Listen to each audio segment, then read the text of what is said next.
Welcome to the Board of Selectmen meeting for Monday, March 1st. Call to order at 6:33 p.m. This meeting is being held using a product called GoToWebinar. All content is being recorded. You can join in a listen-only mode via phone or through a mobile device or computer in an interactive with their app. You can ask questions in the question box or by raising your hand, and we'll attempt to take questions at the discretion of the chair. Your questions are also part of the record. Okay, first item of business tonight, discussion of COVID-19.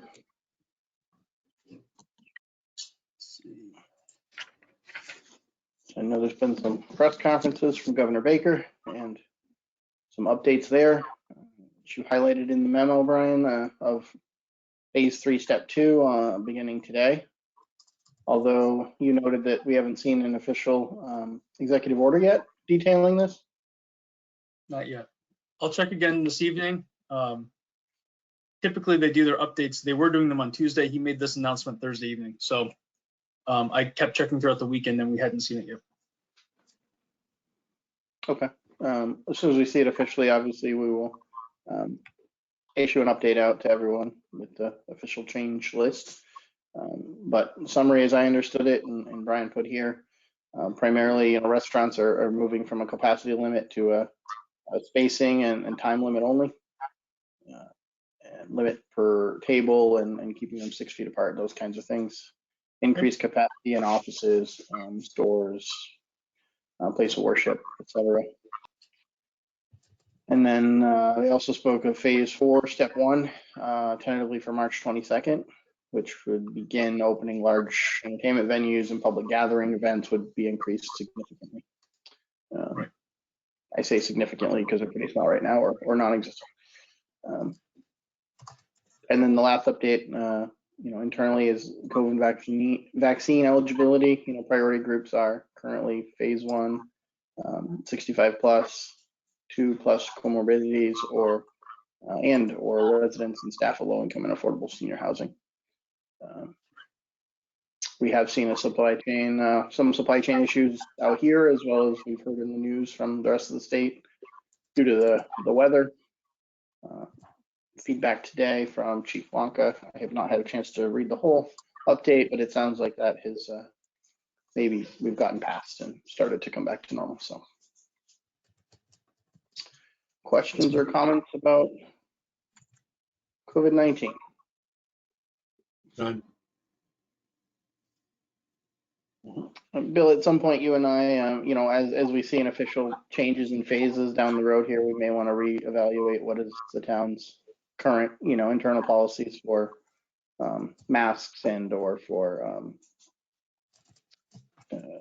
office staffing, in building office staffing plans, things like that. Okay. I think I'm ready to change open hours to the public, but at some point down the road, that's probably coming to. Okay. All right. Library construction project update, review of change orders. Brian, you supplied a memo, an updated one, I believe, this afternoon, that speaks to a walkthrough with the OPM and the GC that was done last week. Correct, I did that on Friday. Okay. So basically the point of this is that your building has now been open 1 year.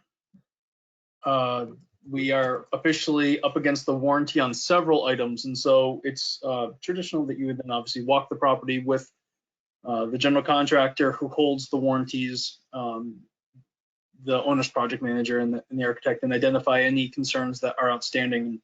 And obviously, like any project, there are certain things that need to be addressed. There's several things that are going to feel like we've discussed these several times, and maybe the progress isn't as far along as we'd like. So you had representatives of the town, the library trustees, obviously the library director, the building committee. Glenn was present, myself, Dan, I know, is on this call, he was present. So we all walked the property. I gave you, it's certainly not an exhaustive list, but many of the larger items that we were concerned about that we need additional follow-up. So that includes, we're concerned about the interior doors. We observed them delaminating in several instances, both exterior and interior. So those are being referred back to the manufacturer. We have some hardware issues that we've been working on for several months with the contractor, and we don't feel that they're all resolved. So that is documented. There's some paint issues that we've become aware of. The interior paint is marring, and there's some inconsistency in the application. So things like that need to be reviewed with some of the sub-trades. Anyhow, we're waiting on that response back from the general contractor. But basically, unless these things are proven to be satisfactory, the town is not accepting these as complete and done. So there will be a document that will be generated by the general contractor and the OPM, obviously reviewed by the architect, that identifies that these are outstanding issues, like a punch list. So that if warranties start lapsing on other items, these items are still things that are being worked on. We've already got something already in writing about the lawn being reseeded. That was agreed 2 months ago, so that I included again, and that will be reviewed. There are a few items that may need addressing, and if they weren't in the plans, they may need to be addressed as a change order, and I summarized those as a separate list of bullets. So we have a rain and snow diverter that needs to be installed over the main entryway. There is a snow guard there, but we are realizing that when the snow or the ice fall is a little thinner than what the snow guard is designed to capture, it will still sheet off and it comes down over that entryway, and that makes obviously for an unpleasant and potentially an unsafe entry. So they are designing or specifying what we need for a diverter there that would take care of rain and sleet and smaller accumulations. That necessarily wasn't part of the design, so that may be something that we'd have to consider as a change order. There's a outstanding question from the library building committee about whether or not the special collection in the community room was supposed to have locking devices on each of the cabinets. They're going back to review the specifications for those cabinets. Those were all custom installed. If the cabinets did not come with a lock specification, it sounds like that's something that the building committee and trustees would like us to take a look at, and again, may come forward as a change order request. And then there was that whole issue about the ADA compliant door openers for the main entrance. So if you recall, there was a specification in, I believe, the electrical plan for, or not in the electrical plan, on the drawings, but not in the electrical specifications. There was a mismatch between the two. And so we had additional conduits installed and the pull boxes put in. So that part of the work's been done, and then the paddles have been ordered. The challenge was it needs to tie in and integrate with our door security system. You don't want somebody to hit the ADA paddle and go to open the door, and the security system is locking the door in place and not releasing it. You'll burn the motor out. So there has to be some relays and there has to be communication there. And because that didn't receive the engineering that it needed, we've been sort of in this holding pattern between the security people, the civil engineers, and the contractor on finishing that work. And so there is a need to finish that installation and to clarify that work with the civil engineers. Our owner's project manager was following back up with them to force the issue with them so that we can get a resolution. So we have the parts. We just don't have this relay that needs to be installed, and we don't have exactly the right configuration of how this all needs to go back together. So that is an outstanding item, and it may require a bit of a change order just to finish that work. So hopefully I've summarized it okay.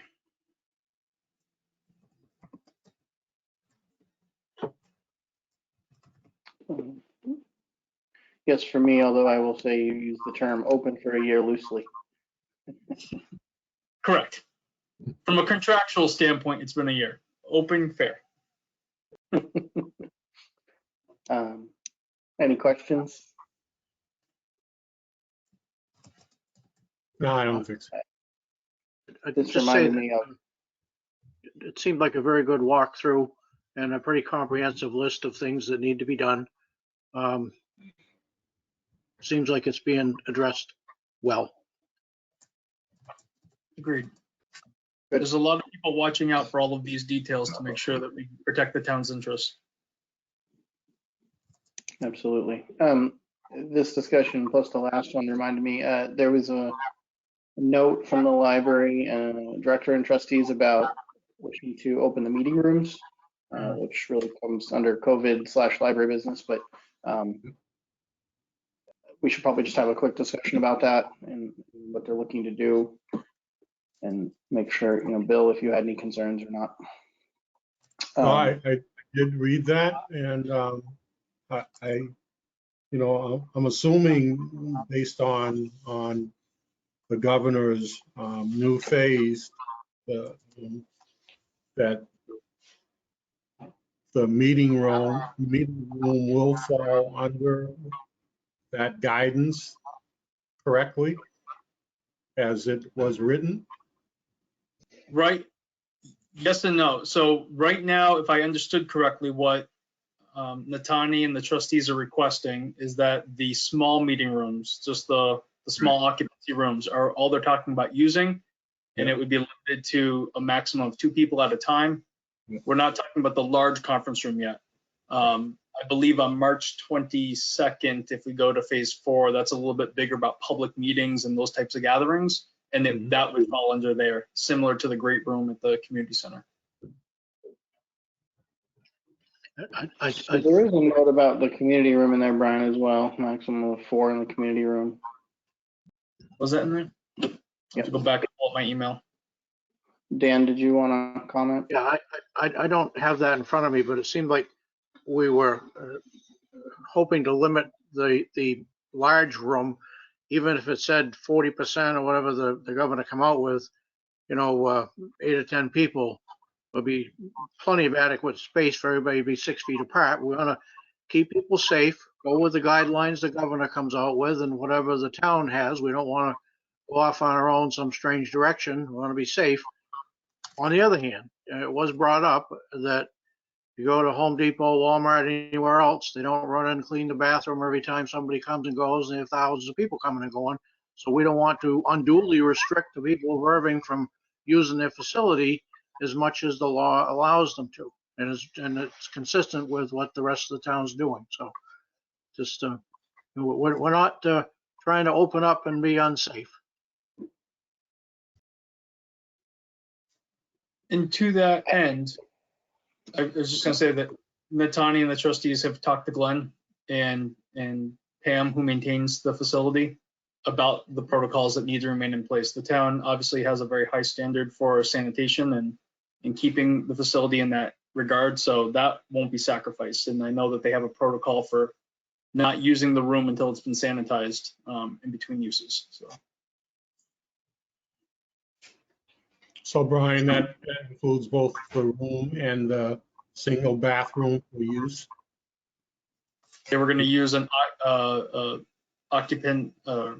There's some signage scheme that they were going to use to identify when a room has been sanitized and is open, available for use, and when it is closed and in need of sanitation.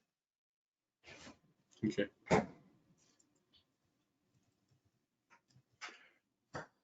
Any concerns with them moving forward with that, Bill? I have none. Okay, I don't either. Thank you. You're welcome. I will communicate that back to the library director. Thank you.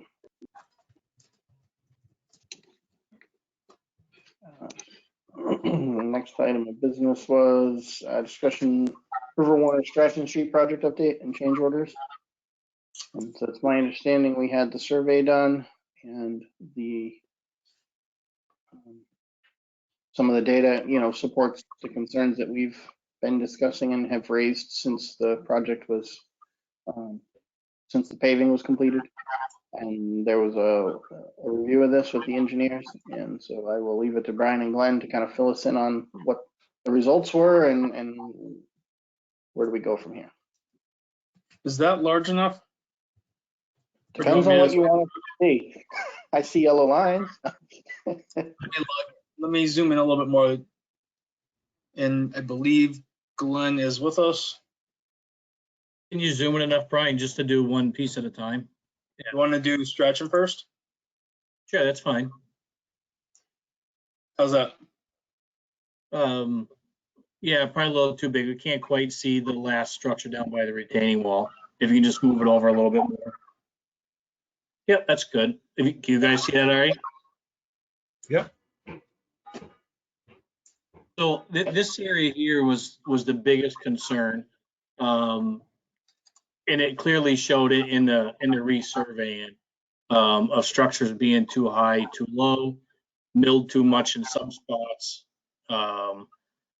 The key part here is the ADA ramp and the crosswalk just on the Warner Street.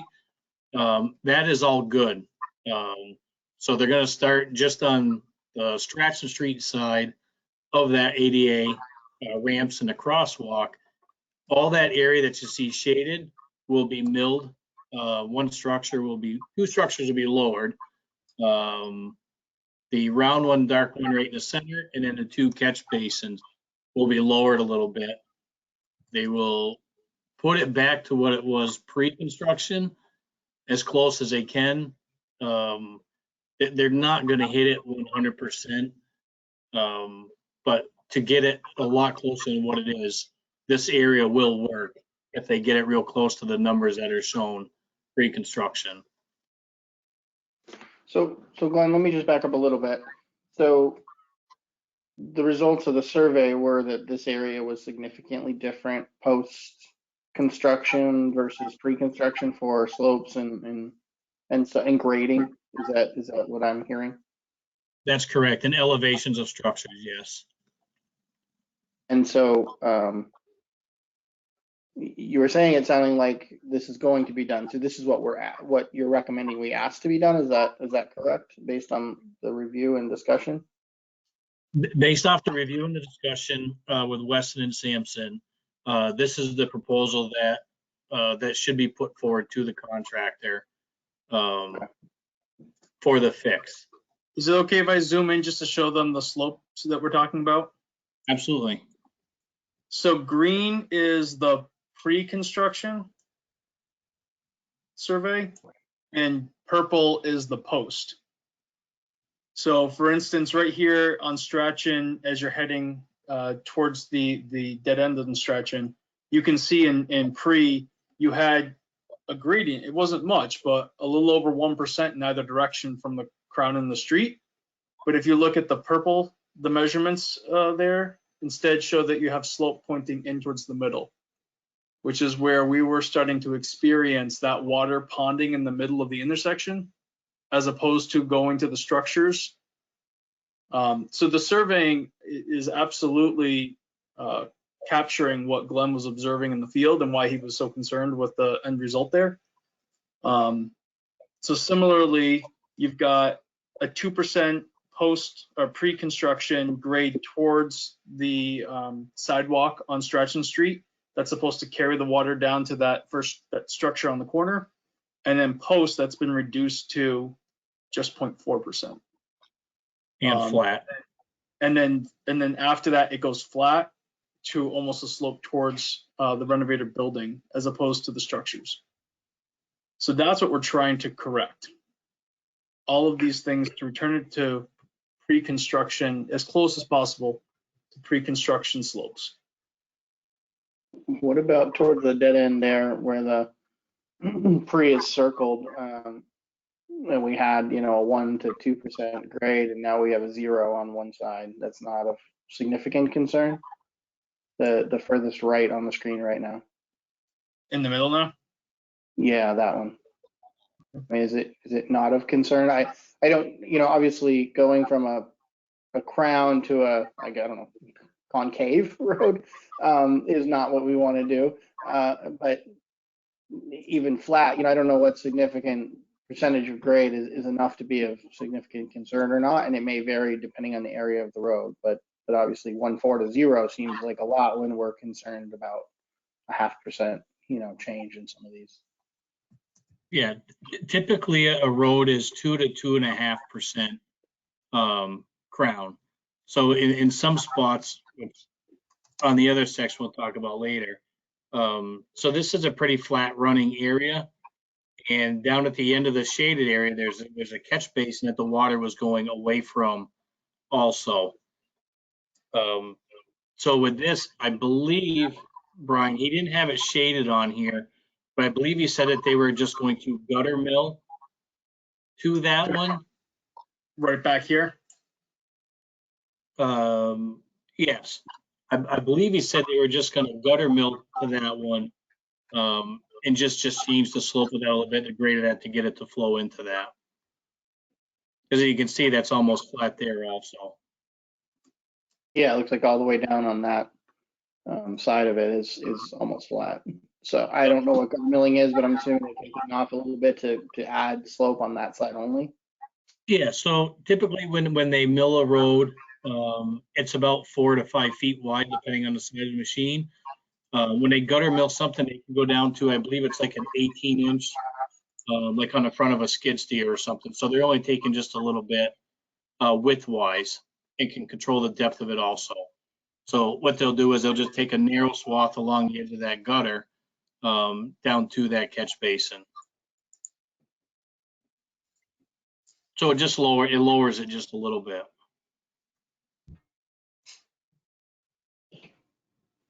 Okay. And that doesn't affect the top coat or the state of it much?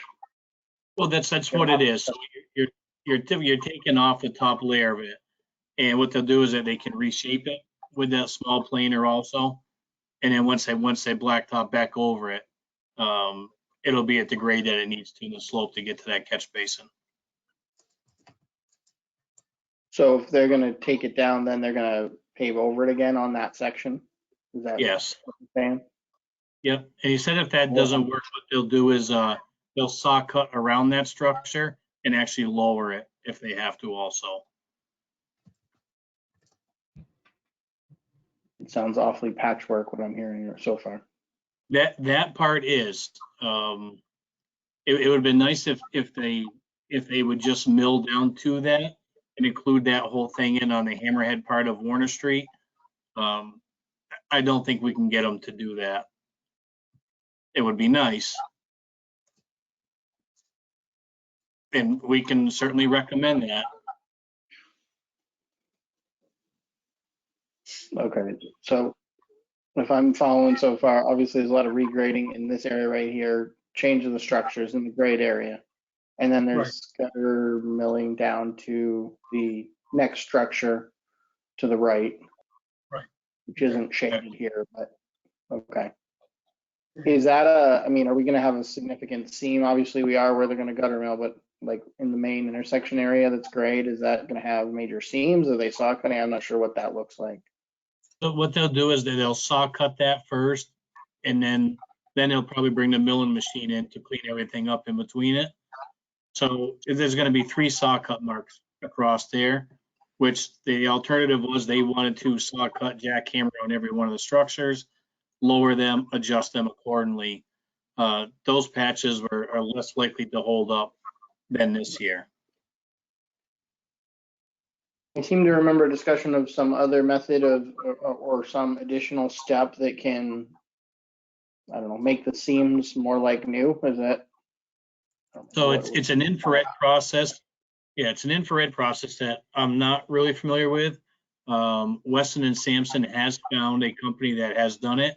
I know he was going to reach out to them also. We actually have a local company that I just found out does it. It's advertised on their website. So I'm going to reach out to them this week and ask them what their thoughts are on it for our application, how it will work or not.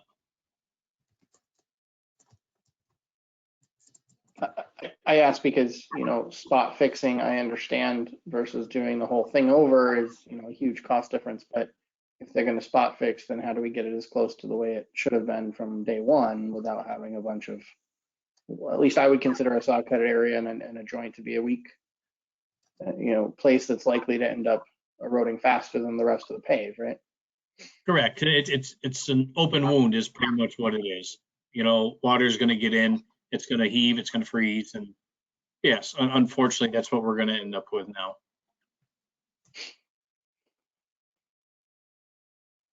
All right. I know there's other areas to cover. Bill, any questions on this one before? I've asked a lot. I guess my question is to Glenn, what would you recommend the next step? Are we going to talk to Pavin and give this diagram to them? Do they already have it? They do not, the contractor does not have it yet. Okay. The engineer wanted us to go through the town first to see if the town would accept this as a repair method, and then reach out to the contractor, see if he accepts or counter offers on anything. You want me to go over to River Street? Sure. Good night for a field trip. You zoom back out. There we go. So this is as you're coming down River Street along the new section of sidewalk. The loading dock would be on the lower side, the right-hand side as you're coming down River Street. And then the old storage building on the opposite side of the road. This went to, I believe it, can you blow it up just a little bit, Brian, please? Yep. So this here crosses across the road and then doesn't quite make it down to the shaded black catch basin where it starts going around it. So in one of these spots, I believe we lost like almost 2%. Yeah.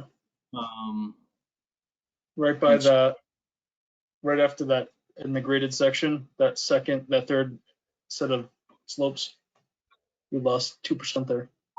Yeah, so there's 2%. So it was crossing the road where it did not before.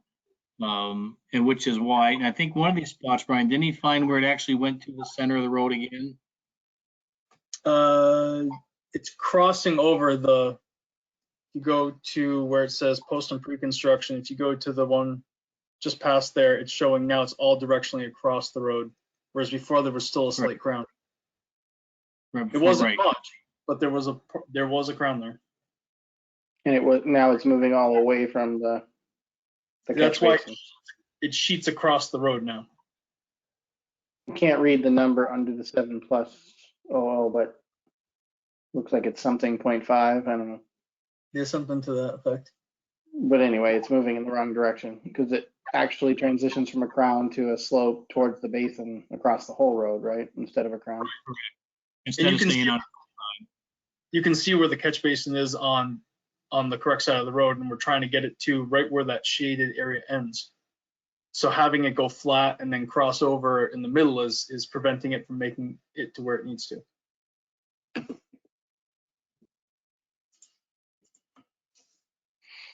So same solution here, cut, mill, repave, fix the grade in the process to be Correct. something closer to pre-construction grades. Yes, sir. Okay. May I ask a question? Yes, sir. This is Peter. Yes, go ahead, Pete. Okay, you're talking about change orders. When the contractor did this, isn't he responsible to fix this? Are we talking change orders? Are we going to end up paying him to do this? Yeah. The subject title of the discussion, yes, has change orders in it, but this is not, from our point of view, this is not change order. This is incorrect construction, and so this is Okay. on them to correct. Okay. Yeah. This is, we've been working on this for a little while because we observed this post paving, issues with the water and things like that. So we just got an official survey done to show the deficiencies because there was a disagreement with the contractor and the town on how severe and what the mediation should be. So we had the survey done, and this is the product of that. And so we're kind of discussing now what the engineer proposed would be the best recommended solution to fix those areas that are significantly out of spec, and potentially, obviously, out of this discussion tonight would be to send it to the contractor and say this is what we're looking to have corrected. Correct. At no cost to the town. Okay. Correct. Good question. So are you okay with Glenn and I preparing that response to the contractor based on these two proposals? Are those the two significant areas of concern? That's it. Yes. Brian, can you go back to the Strachan Street one, please? Anything you'd like, sir. Within reason. So I'd actually like to talk to Weston Sampson and see if we can move that saw cut and that mill line to the right, down to that last structure. So that this shaded area would include fixing it all the way to that structure on the right, Yep. down there. Yeah. I agree, because I feel like we're gonna have this like patch down one side of the road the whole way, and a couple saw cuts, and so I would agree getting it all the way down to that basin corrected in one pass would be better. Yeah. Actually, if you see his notes on there, it's a mill and overlay as required to reestablish. So that they're not talking a whole mill and overlay job like they are in the shaded area. But I really think we need to fight to have that moved, that whole area down to that structure milled and overlaid to the right pitches. So your suggested change would be to take that gray area and that dash line all the way down to post that basically over to the 2.7 and 0.3 grade lines or so. Correct. Purple old grade line or new grade lines down there. Okay. Yes. So we're gonna make that change. I would feel better about it, Brian, if they could do that whole section. I'd feel better about proposing that as one whole section instead of a section plus a fix the rest of the way. Sounds reasonable. Then it shall be done. Bill, are you comfortable if Brian and Glenn and with Weston and Sampson formulate a response to the contractor with, these two areas to be repaired and according to what they've shown us tonight? Yes, I am. Glenn, I would say based on your discussion with Weston and Sampson and with the local contractor around that IR process, whether that sounds like it restores our, new project closer to new work than leaving it the way a traditional sock out would be done. I would personally leave it to your discretion to decide whether that's part of what we're requesting or not. Okay. If you agree, Bill. I agree. We Thank you. will get that out this week. Excellent. You Am I correct in thinking that even if they agree to our corrective action request here, that's something that's not going to happen for a few months until the weather changes? Typically the asphalt plants open mid-April, depending on the weather. And as I understand, he was just awarded another big job, so I'm assuming that he would probably like to get this one cleared up before he gets involved into a new one. Okay. All right. Thank you. And hopefully we have a favorable response from the contractor. I hope so. So if you get this week, we expect a week or so to hear back, I would guess. Approximately. Okay. Like Glenn said, everybody's interested in closing this out as soon as possible. So I think there's a motivation to get this done. Okay. Thank you, Glenn. Thank you. Brian. At this point, call the joint meeting with the Finance Committee to order at 7:07 p.m. Welcome.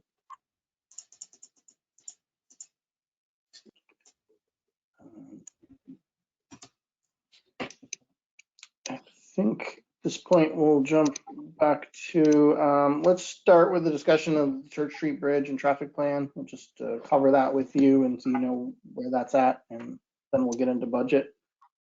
I think that'll allow Glenn to, oh no, Glenn's got business after too, but so we have a proposal from Weston and Sampson for the engineering services, which primarily is review and approval of a traffic change plan and signage, et cetera, for the Church Street Bridge. I believe that lists two possible paths. One is closure, the other is one-way changes. And the proposal identifies cost, I believe, of $2,700 for that service, whichever path we end up going with, to do the review and signage recommendations and design.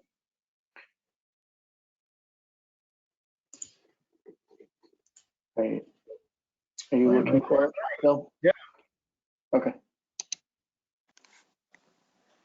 We do not yet have the notice from DOT, so Correct. from that standpoint, we don't have to actually take action yet. There we go. Sorry about that. That's okay.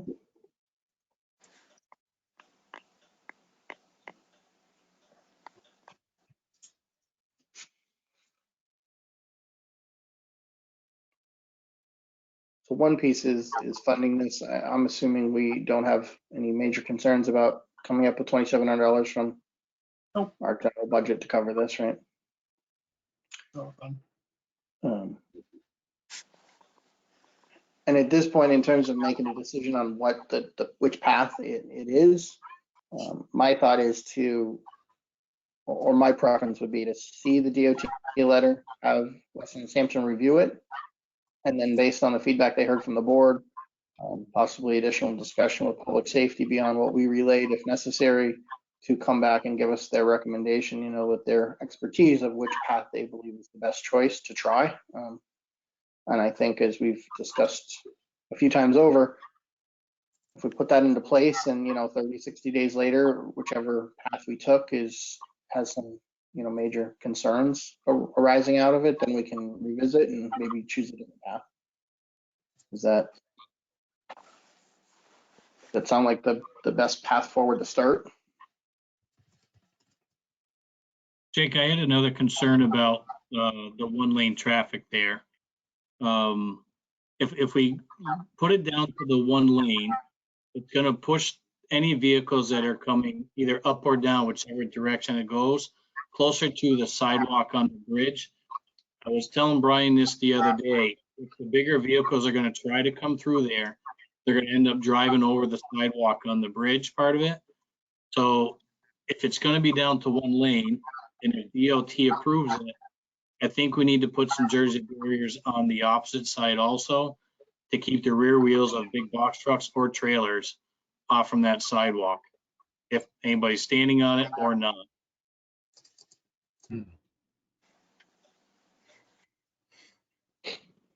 Okay, I think that's something we should, you know, if we're willing to move forward with Weston and Sampson to do this for us, then obviously share that with them, and when they do a review and recommendation, to include that concern, you know, pedestrian safety in that piece.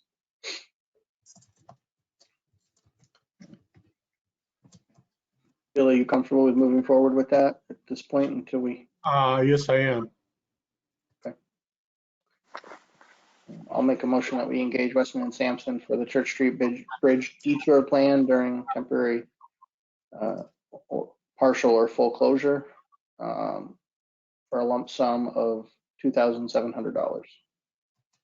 Second. All in favor? Aye. Aye. Okay. So at this Brian, point, can we call DOT and get a heads up as to when this is coming, or are they willing to do that? Or We're probably the only town asking for the letter that's going to shut down. well, I mean, it would help, I think, for us to move this along and. To be honest, I'm surprised that they've made us aware of it. They've met with us and they don't just send it to us. Even if officially it has to be mailed, I don't understand why they won't just email us a copy of it. So I agree with you. I can definitely ask for that. that's a good point. Maybe that's the request, not when are you going to send it by mail, but can you send us an electronic copy so we can design against it? Right. I don't want the mailed copy yet. I want the detailed requirements so we can prepare to act. I don't think most towns are asking for it, so maybe they're unused to our multiple requests here. But yes, I'll follow up and ask. Thank you. Good idea. Okay, that's Church Street Bridge for now. Moving into FY22 budget review and STM. When do you want to start with? Whatever's first on your list there. I think it's budget. I think it's budget, yep.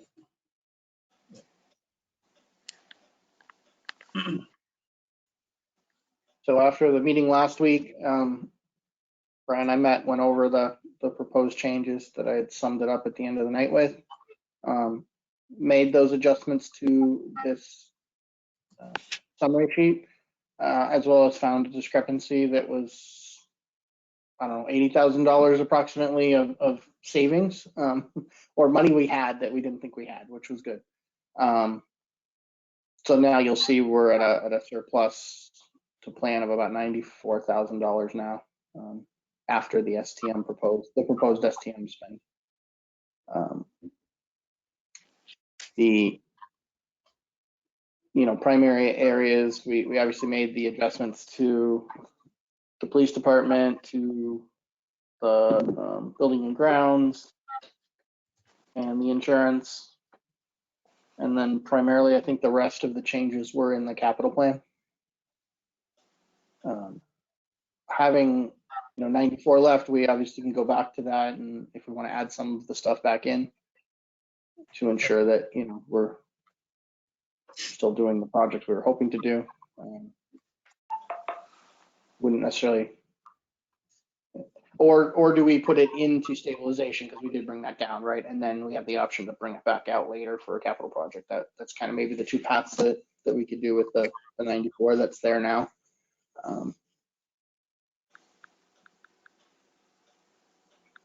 I know personally, I would like to see if we could put back the 75 that Chief Wonka had requested for the school antenna. I feel like that's kind of a public safety issue. And then anything that was remaining, I would say to put back into the stabilization account, the capital stabilization account. And I believe Chief Wonka's on to discuss that with you. We learned more today. If you all want to talk about that.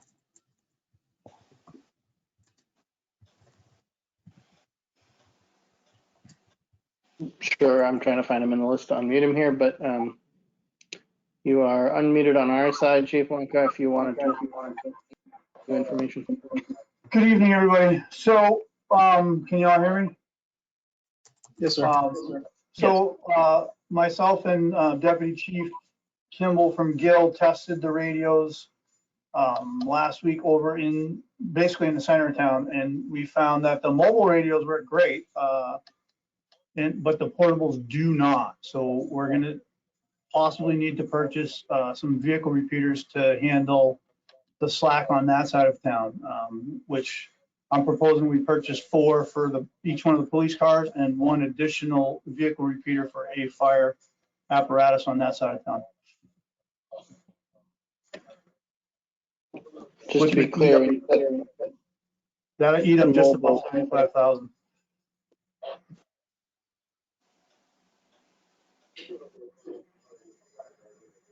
so if that ate up to 75, then that would include a building, a directional antenna for the school. That is correct. Along with some of that testing, we did some testing over in Greenfield. The vehicle repeaters do help out considerably in the buildings. I was over with Turner's Falls and we tested the repeaters, the vehicle repeaters at the Turner's Falls tech school, where they traditionally have extremely hard time getting out of that building. Now with the system we have now, it worked really, really well. They felt very confident with it while we were over there testing that building. So my hope is that the vehicle repeaters we have that we're currently purchasing for one of the fire apparatus on this side of town will cover that, or vice versa, as it stands right now. So, I mean, I think eventually we're going to have to look at putting a building amplifier in that building. I think, but in the short term, we can probably take up the slack on that with a vehicle repeater.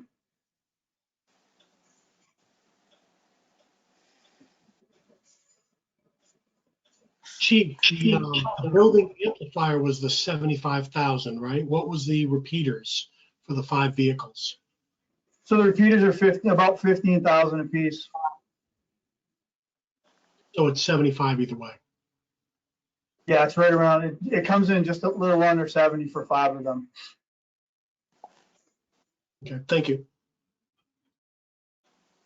So Chief, that's, Go ahead, Bill. have we tested that product in Irving? In our buildings and to this point? The vehicle repair?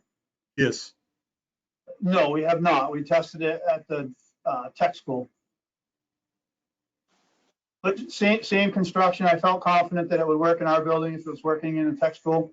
Same radio system, same building construction, much larger. And they, when we tested it with Turner's Falls, they said all the areas that they've had problems communicating outside of the building was working just fine. Okay. So if an officer is inside the senior center or the Irving Town Hall at, let's hypothetically say at nighttime, they're by themselves and they need to make a call out, an emergency call out, will they get out? With the vehicle Will they be- repair, they will.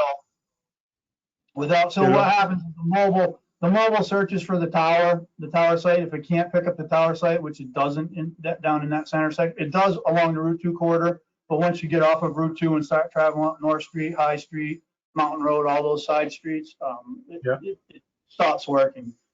So what it does, the mobile will search for the nearest tower site, and currently the nearest tower site is in Athol.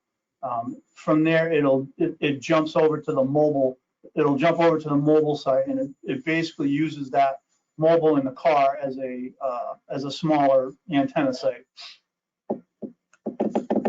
So we had no issues with the mobile. There's a mobile radio tied to the vehicle repeater. We had no issues with the mobile radio whatsoever. It was the portables that we had issues with. So my concern is on the safety side of it. If they're making a traffic stop along North Street, obviously the mobiles work, but if they get out of the car, somebody's outside of the vehicle, they're not going to be able to reach out to dispatch. So it becomes a safety concern on my side. Okay. That's one thing I would be worried about. And we're just kind of stuck with, the phase growth build out that the state's doing, and they have not built any tower sites in this area as of yet. So that was my next question is would this system work, these portables work more efficiently if we had one single tower that or two that would encompass the entirety of the town? Yes, if there was if there was a tower that was closer to that area, then it would work in that area. And I believe that the state is looking into where they can build out tower sites. And I'm not sure if I'm not sure which ones they were looking at. I do know that there was some talk about Mount Grace up in Warwick being one of those sites, and I'm not sure where any of the other ones were. Okay. There is there's an RFQ out from the state to look at it holistically, clear across the state to find out where the best place to put the tower sites are, so that we don't have the problem that we do now where they're all leaching into the same area and just overpowering each other. That's one of the problems we're currently having with the radio system that we're currently working with. Is there's 5 or 6 towers that point down into that Irving area, which gives us a lot of feedback in that area. So the state has recognized that, and they're looking at where they can strategically place the towers to get just one in that area that covers the entirety of that. So they have made a promise to us. Traditionally, when they build radio systems, they're looking for 90% mobile coverage, and there's not a huge concern with portable coverage. We expressed, as a county, we expressed our want to have at least 95% portable coverage, which they said they would. They're seriously looking into that. Obviously, the Mass State Police and everybody else is up in running up and down the Route 2 corridor. So it's a safety issue for all concerned. So they are looking into that. It's just going to take some time for them to find the site, build it out, and get moving on it. Unfortunately, we're getting radios before the tower sites are up and running. So That was going to be my question. Instead of spending 75 on our own equipment, could we improve that by adding something potentially to like Irving Tower or one of those? But it sounds like that may impede the overall design plan for the state, and the last thing we want, in my opinion, is what we have today, which is challenges because it's not, because of the interference between the same towers. I know Greenfield has asked that question, if they could build out their system, their own personal system over there in their city. They were told that they can drop a plan and they can submit it to the state and they'll look at it to see how it's going to interfere with the overall system. So I would think that they're going to look at it. They would look at options like that, but Lord knows what the cost on something like that is. Then if we're going to build it out, then we're taking on the maintenance of it. We're taking on the entirety of that whole system. So I feel like that would be a much bigger expense than what we're dealing with now. I do have an email into Motorola to see if there's some cheaper models. I mean, I have a feeling that these digital vehicle repeaters that he's quoted me in the past are probably the highest end ones. So I do have an email in, and I'm hoping that there's some less expensive versions out there that are just as safe and work just as good. So I assume your plan would be to get one and try it out and then buy the rest once we've proven it, kind of thing. So to summarize, basically 75, whether it's for the building or the vehicle repeaters, is probably what you believe you need. And it sounds like in your testing, the mobile units, which is the in-vehicle radios, pretty much have near 100% coverage from the testing you did. yeah, there was very, very few small dead spots, and it was in places that we expected, and there was really nothing there. So the radios will tell you when they don't have coverage. They honk at you. It gives you this beep back. So, and it usually gives you a warning sign as you're passing through those, so you know that you're in that area. And like I said, it was probably one or two spots that were probably only 100 feet long, and most of it was on the backside of the mountain coming down out of Northfield off of Gulf Road, right around the town line in that area. But none of that area worked with the portables at all. Can I ask a question? Sure. Chief, now, what if we had an officer up on North or wherever, and they had to do a pursuit? What's the range for these repeaters? So the repeaters up there were grabbing a hold of depending on the elevation and which way you're looking, we were getting the Athol Tower, or we were getting. No, what I'm saying, no, what I'm asking is, you putting these repeaters in the vehicles. If he's out of the vehicle and he's in pursuit of somebody, on a foot pursuit, what's the coverage there? From the vehicle? Yeah. A lot of it depends on topography he's running through. But so how effective is it? I mean, I believe that they're effective for a much greater distance than a much better distance than what we're thinking. I mean, obviously they're reaching into buildings, so we parked just to give you an idea. We parked in front of the tech school by the main entrance, and they walked completely around the entirety of that school and through all the classrooms, and we were getting reception in all of those rooms. So without any. That's also a flat area. We got a lot of terrain over here. That's just kind of curious, on what could happen here. It could affect it. It could not. A lot of it all depends. I mean, they're definitely going to have to. It's going to be a situational dependent thing. If they're off running in the woods up and down in the hills, then my recommendation would be, to call off the foot pursuit until we can get something better in the area. There are county assets that we have. They just happen to be located, on the other side of the county in Charlemont. We have a mobile unit that drives around. It's like a big Sprinter van with a bunch of radio banks and a much larger antenna. But obviously that takes time to get that moving and down and set up.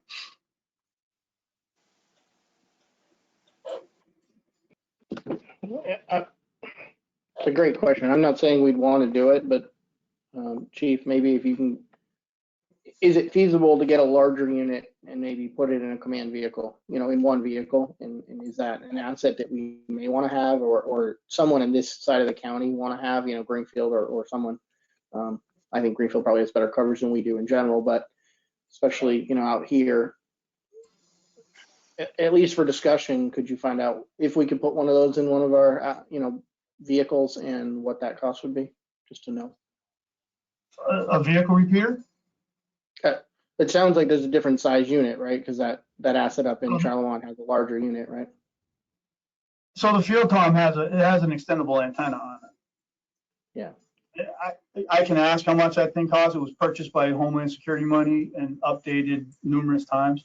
I mean, it's got every conceivable. There's 14 radios in there with every conceivable frequency that runs through the state in there.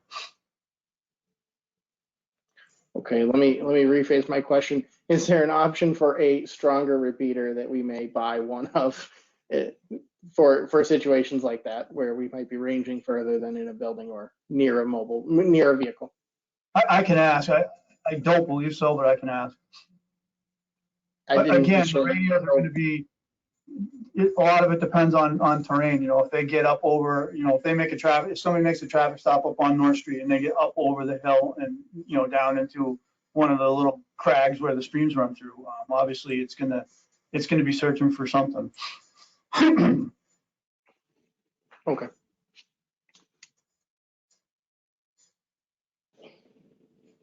Other questions for Chief Wonka?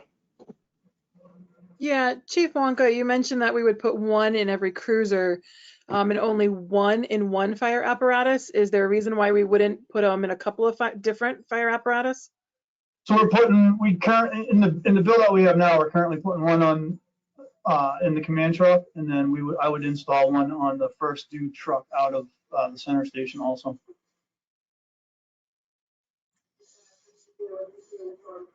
So at least we have one repeater in one of the fire apparatuses on each side of town, and then the cruisers.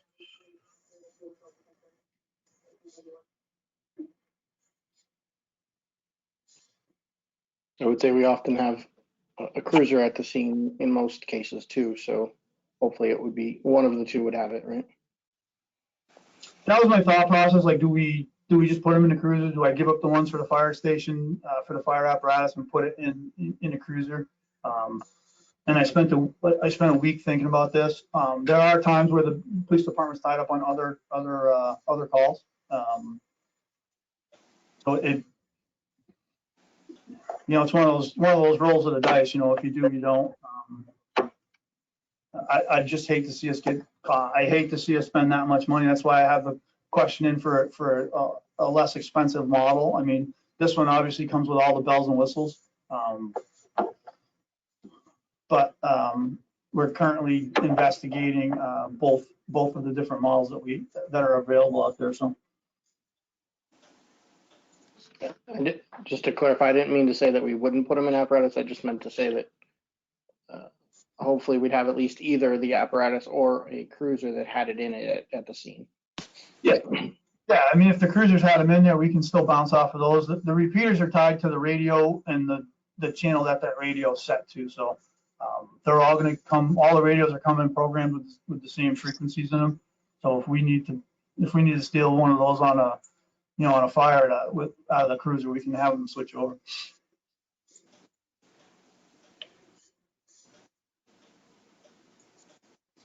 I see we renamed that article line to communications expansion instead of BDO.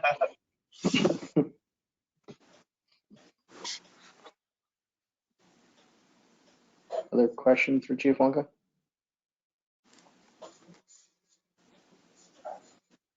So Chief, at some point, before these radios are put in use, will we have an opportunity to have the officers go throughout the town and find out where the weak spots are? Yep.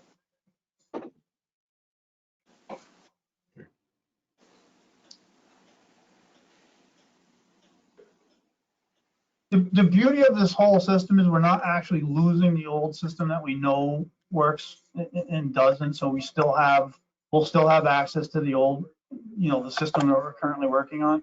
So I would just hate to see the officers make a traffic stop and have to have two radios in their hands or on their body while they're going, and God forbid something happens to them out there. It would just be much easier and safer for everybody if they're working on the same radio frequency. I was gonna say we're going to end up running both sets of radios for some period of time until they're confident in them, right? Yes and no. So currently there's going to be a patch or a bridge, a tie into the old system from that. So if people are still operating on the 400 radio system that we're currently working on, it's going to be patched seamlessly up at Shelburne Control. So whether you have the new 800 radio in your hand or an older 400 radio in your hand, you'll be able to talk. The issue comes up with if you have the 800 radio in your hand and you're in a no coverage area, you won't be able to get out. But so for us in the fire apparatus, it's obviously easier because we can carry a lot more stuff. I can just pack the portable radios in there, and if we run into issues with the 800, we can just switch back over to 400 on a timely manner. My big concern is with the police officers out there on a traffic stop. I'd prefer not to have them trying to make those quick decisions on the fly, and just make sure that everything that they have is working and is capable of making them safe while they're performing their functions. It's an important discussion, but I'm sure you and Chief of Police will bring us those issues and discussions when we get close to rolling them out. In terms of specifically funding, repeaters and/or BDAs, I think is probably the current question of putting that back into a funded item. And there was support for doing that from at least one member, and we have it in the budget now to afford that. Do we want to put that one back in for 75? I'd say yes. Yes, I feel we should. Yes, as well. So if it makes it easier, we can take out the automatic defibrillator replacement for this year. I don't feel that's as pressing as a matter of purchase as the emergency communications is. The defibrillators I went through, the defibrillators are all up to date currently, so we could function another year without thinking about replacing those. If that makes it easier on everybody. Question, all the ones in red are, you eliminated them because of the bridge? Is that the reason behind this? The ones in red, we, after the lengthy discussion last week about the deficit overall between available funding for FY22 and all the operating budget requests plus the capital requests, we reduced some of the operating budget. I think it was a net of between $30,000 and $50,000. And then we reduced the savings and capital stabilization as well as these highlighted in red. We also found a typo in the math. So when we corrected that, we have a surplus of 94 right now. So kind of the open question of, do we want to put some of that back? And I think the general consensus seems to be to put the 75 back, and we can discuss the defibrillators, but to that point, Chief Wonka, right now we have plus 95 and are discussing what to put back. So it wouldn't put us at a deficit to put the 75 back. What caused the deficit?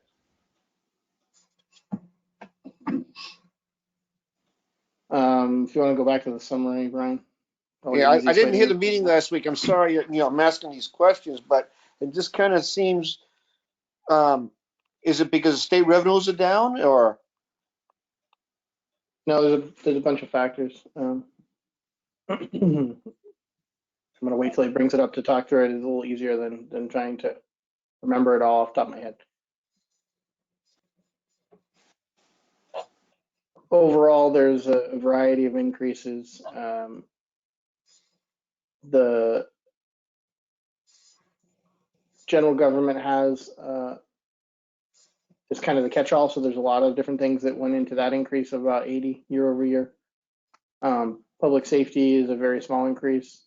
Education, you know, as we reviewed there, I think it was around, it was sub 3%. Public Works has a larger increase. That's the grounds maintenance and mowing. The Culture and Rec is also ground maintenance for the parks and fields, primarily driving that increase. Benefits is additional positions that are driving that, I believe. Brian can fill me in where I'm missing here. Wastewater, we have to add per DEP's staffing requirements, we have to add someone, which drove up that budget. And I guess yes to the bridge, right? So normally we have a fair amount of free cash, and you'll see at the top we have about 587, which is similar to last year, similar to the 5% that we're kind of targeting year over year. But we're going to plan to spend 377 of that in this coming STM, which is the next discussion, which includes, you know, almost 200 for the bridge engineering. So we're depleting almost all of that, where last year, for example, we used that primarily all towards capital. Okay. Okay. So basically, in summary, yeah, we were about $400,000, give or take, deficit when we reviewed this last week, and most of that is because we're spending a lot of that free cash right now on unexpected costs in the STM rather than having it for capital during the. What's the double asterisk up there, a new growth estimate? That's the French King Solar tax agreement that was approved. That's going to begin paying in January of 22, I believe. So in fiscal 22, we'll receive the first payment. And so that's the only new growth that we're including in the calculation. There may be some other small things, but that was the only significant item. But don't we have 2 solar fields going on? The other one started already. Or, okay. The RMA, yeah. Or in the tax levy. Does that help? Yep. And so the major areas, other than some of the operating budget we decreased, was capital savings and capital items that we had discussed decreasing last time. And so this is a review of them to make sure those are the ones we want to do. Obviously, we found about $80,000 in a formula issue. So we have plus 95 right now. So do we? I guess back to the first item at hand was, do we put the 75 back for emergency communications? I'm also in favor of it, so I think we should. Okay. That was the majority of the group said yes. Yes. Yes. So that leaves about 19. Is there anything else we want to do with that, or do we want to just put that into capital at this point?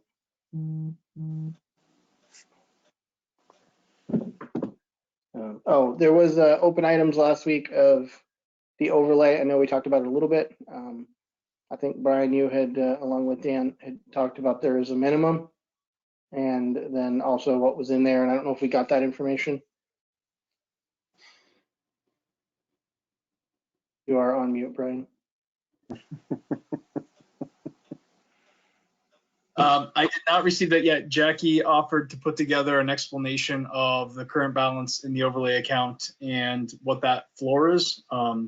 I did not see it in my communications today, so I assume she's working on it to speak for you all.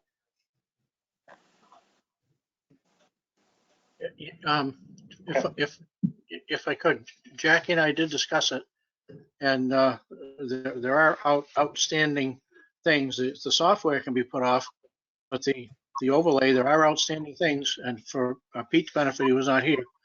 We expect and always expect to win our cases, but the appellate tax board is not totally predictable. They do what they want to do, and so we need money in the event that we might not win a case that someone has appealed. And if the cases go by, then that money, we could free up some of it and declare it as surplus overlay. Thanks, Dan. Yeah, I'm not proposing we do or don't put in the 200 or however much. I would like to understand what we have in there versus, knowing, obviously we know we have some outstanding cases, but, and what the floor is, just so we have those financial tools in front of us and understand. I believe that $200,000 placeholder was in there last year, but we put 365 in there. Don't quite understand why we got there, but again, just to understand what it is and what we have to do and what we could do, and it's part of our tools. Okay. From my standpoint.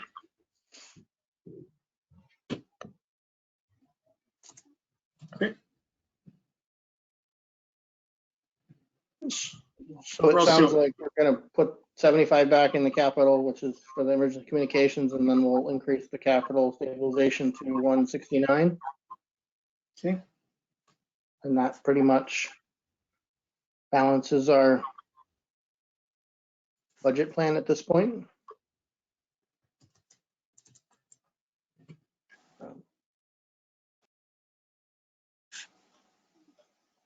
I don't know that I don't think we made recommendations as we went through the budget per budget. So I guess my question would be, do we want to make a recommendation on this summary that this is the operating and capital budget that we all support?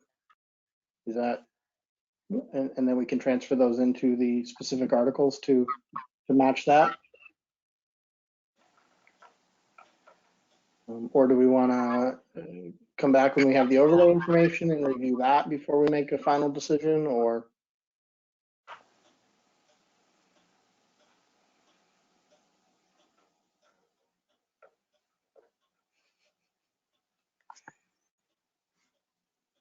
Oh, I guess before we make that decision, there was a couple other open items, which was stipends and wages for some of the positions that hadn't been reviewed before.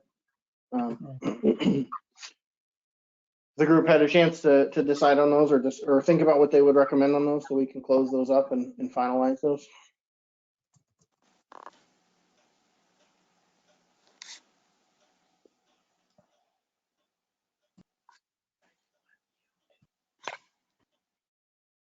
The stipends for what positions are we talking about?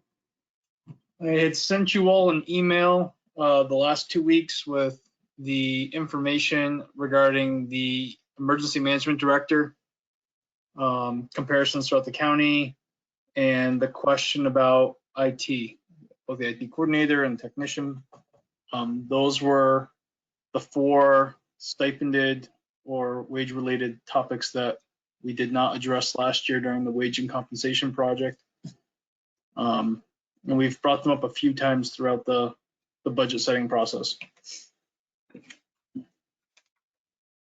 Brian, could you do me a favor, and just because it involves the IT stipend, would you just show me as being recused from the conversation? At 7:46. Brian, I'll look for your direction. I think for the group to make a decision, I have to stay even if I want to recuse, because we can't have a quorum of the board, even though there's a quorum of the entire group. Is that correct? It's correct. We wouldn't have a quorum of the board anymore. All right. So you can invoke the rule of I'll invoke the rule of necessity because I am the IT technician, but we can't have this discussion if I don't partake. So. Brian, can you pull up the yes, sir. The budget on that those specific issues? Yes, sir. Just give me one moment.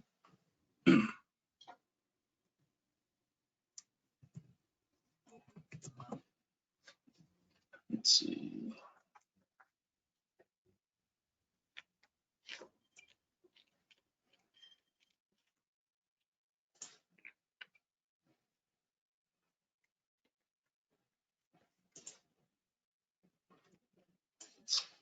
Okay, I got a couple documents here. So the first one, well, how about this? It's not showing it. All right, so before we do that, let me just change my screen for 1 second.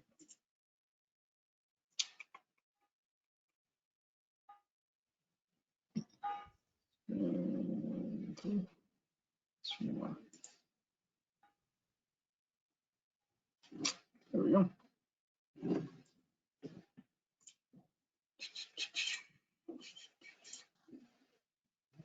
Is that displaying? Okay. So that is what I had sent to you all again this weekend. And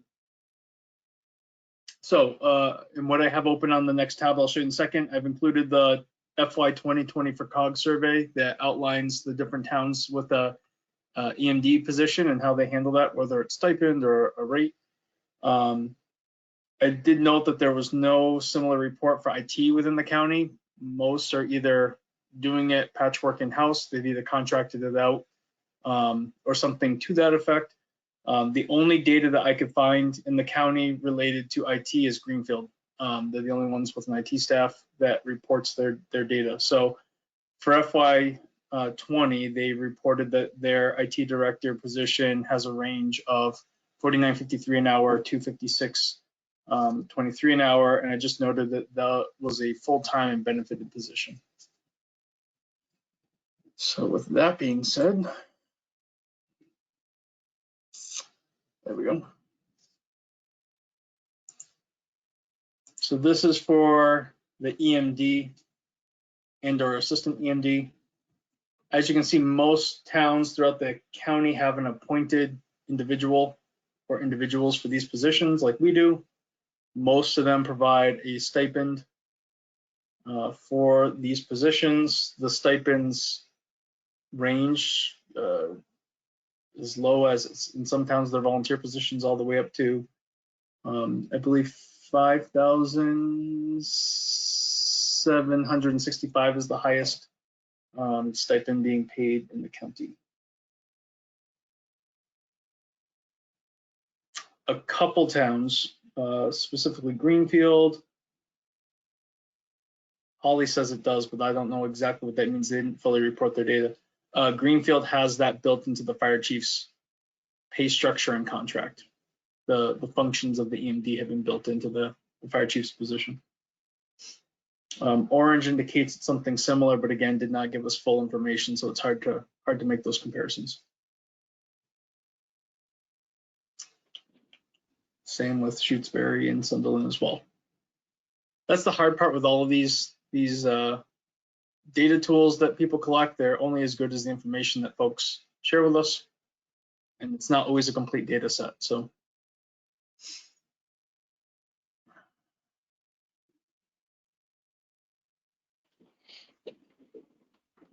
just out of curiosity, based on this, it looks like there's only a couple of towns in the county that have an assistant EMD.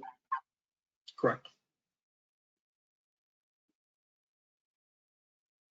Ryan, who's our assistant EMD? Is it, actually, I don't know. Donna Leclerc. Oh, okay. All right. Yep.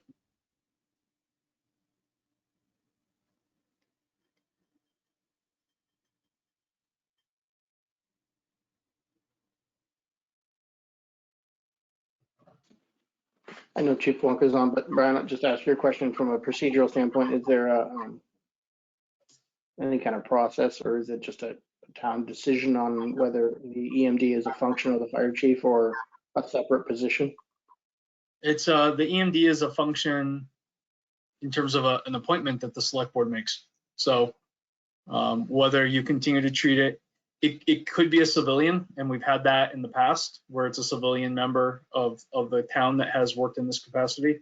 My understanding is for at least the last decade, it has been somebody in the police or fire department that has served in this capacity. Usually one of the chiefs have taken on this role.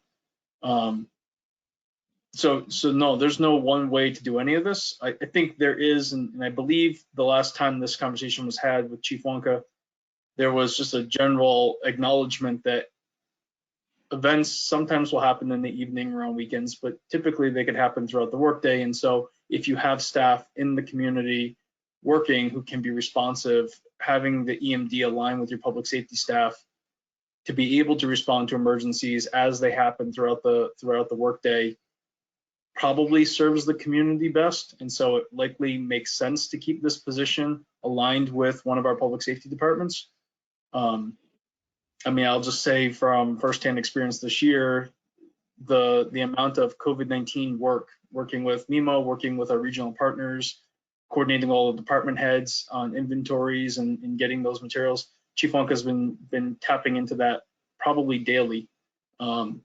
And I don't know that you'd be able to get a civilian to do that with a full-time job somewhere else, trying to manage those communications and coordination. So I think there's a lot of truth to those earlier conversations that it should stay aligned with one of our public safety departments. But in this case, this is above and beyond a normal workday. This is additional duties, that hence the stipend. So I would be in favor of looking at the sheet. It appears that Franklin County is, as far as EMD and assistant EMD, is just all over the place. Yes. So you know, until we have some idea on how to change that or rectify that, or some more conversation, I'd be in favor of level funding it as it stands now, the EMD at 2,900 and the assistant EMD at 1,447. Let me just double check something real quick. I just want to double check because these are FY20 numbers. I just want to make sure that that's still accurate. Okay.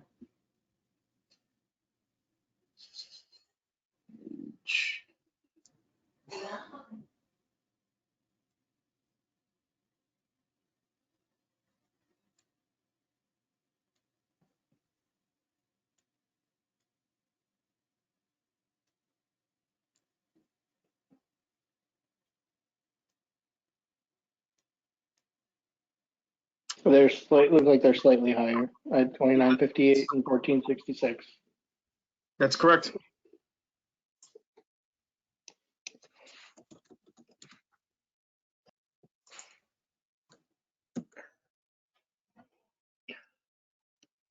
So, Bill, is your motion to leave it at those two numbers they just mentioned?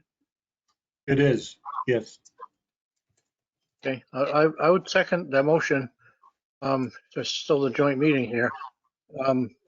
It looks to me like at least the numbers in front of us, Berniston and Montague are higher. We know Greenfield's in a separate category, but it puts us higher than most, although I'm not certain that's where it really ought to be. But we have to put something in the budget, and I certainly don't. I don't know how much higher we would want to go, but other people may have thoughts on it.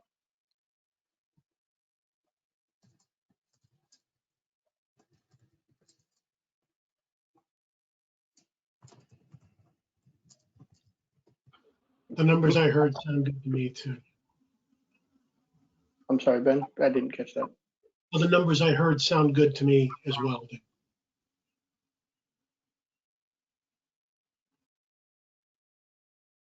The only thing I would have said is we seem to have been rounding the stipends to whole numbers in most cases. Should we go to 15 and 3? But I'm not partial either way.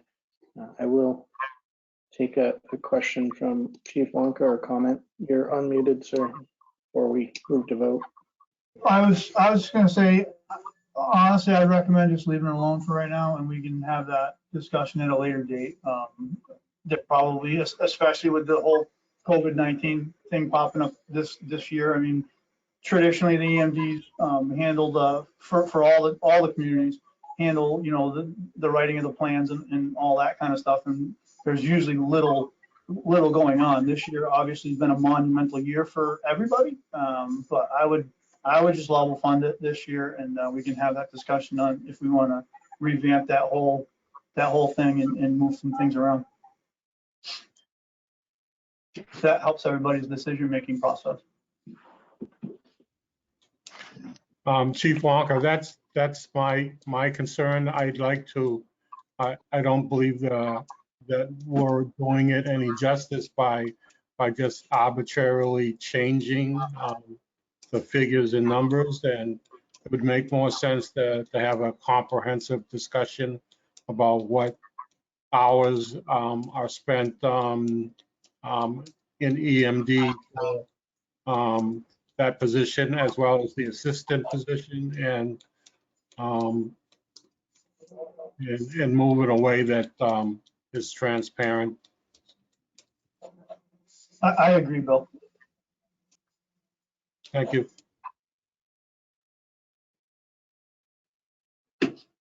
You have another hand raised in the audience, sir. Yeah, I was saying something about it and unmuting, but not talking, because I was muted. Mr. Bastrash, go ahead. You are unmuted. I apologize. That was hit an error. I'm all set. Just monitoring tonight. Thank you. Okay. Motion to level fund, support from the current EMD, and a second. So all those in favor of level funding, please say aye. Aye. Aye.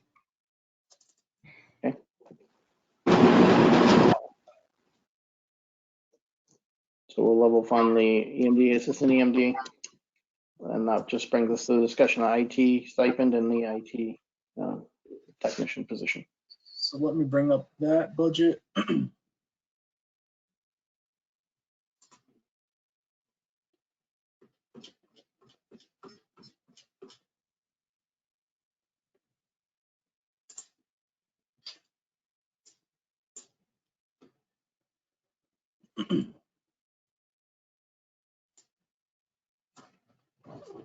So right now, the IT coordinator stipend is $1,040.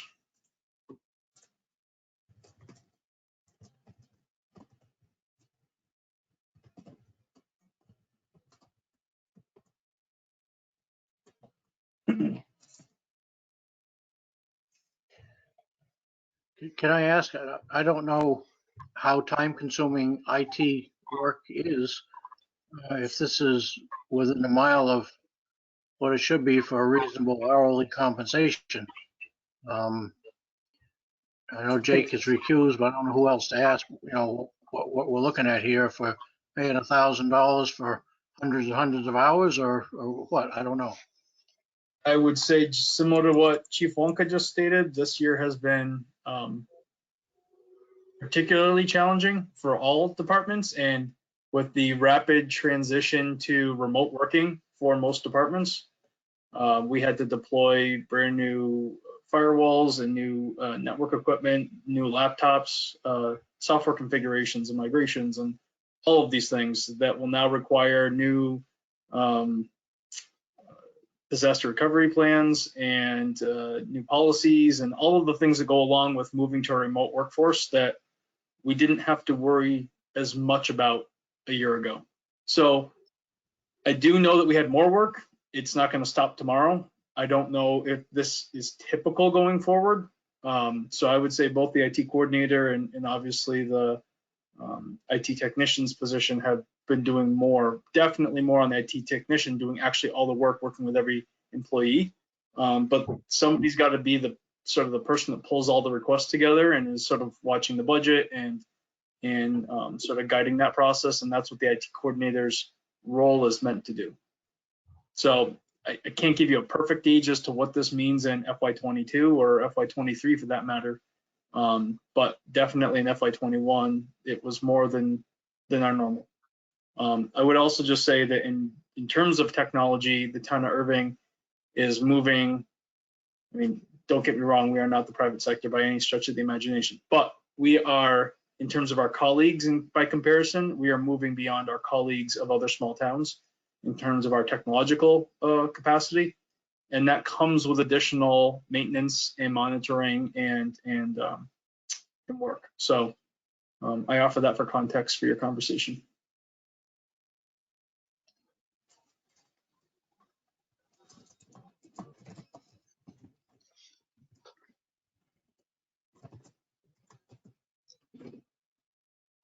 So am I reading this right? That the tech coordinator is the person that keeps things going and sets up meetings and keeps everybody informed and moves things along. But the IT wages, that would be what, like Jake doing that stuff. Is that right? Correct. Correct. Okay.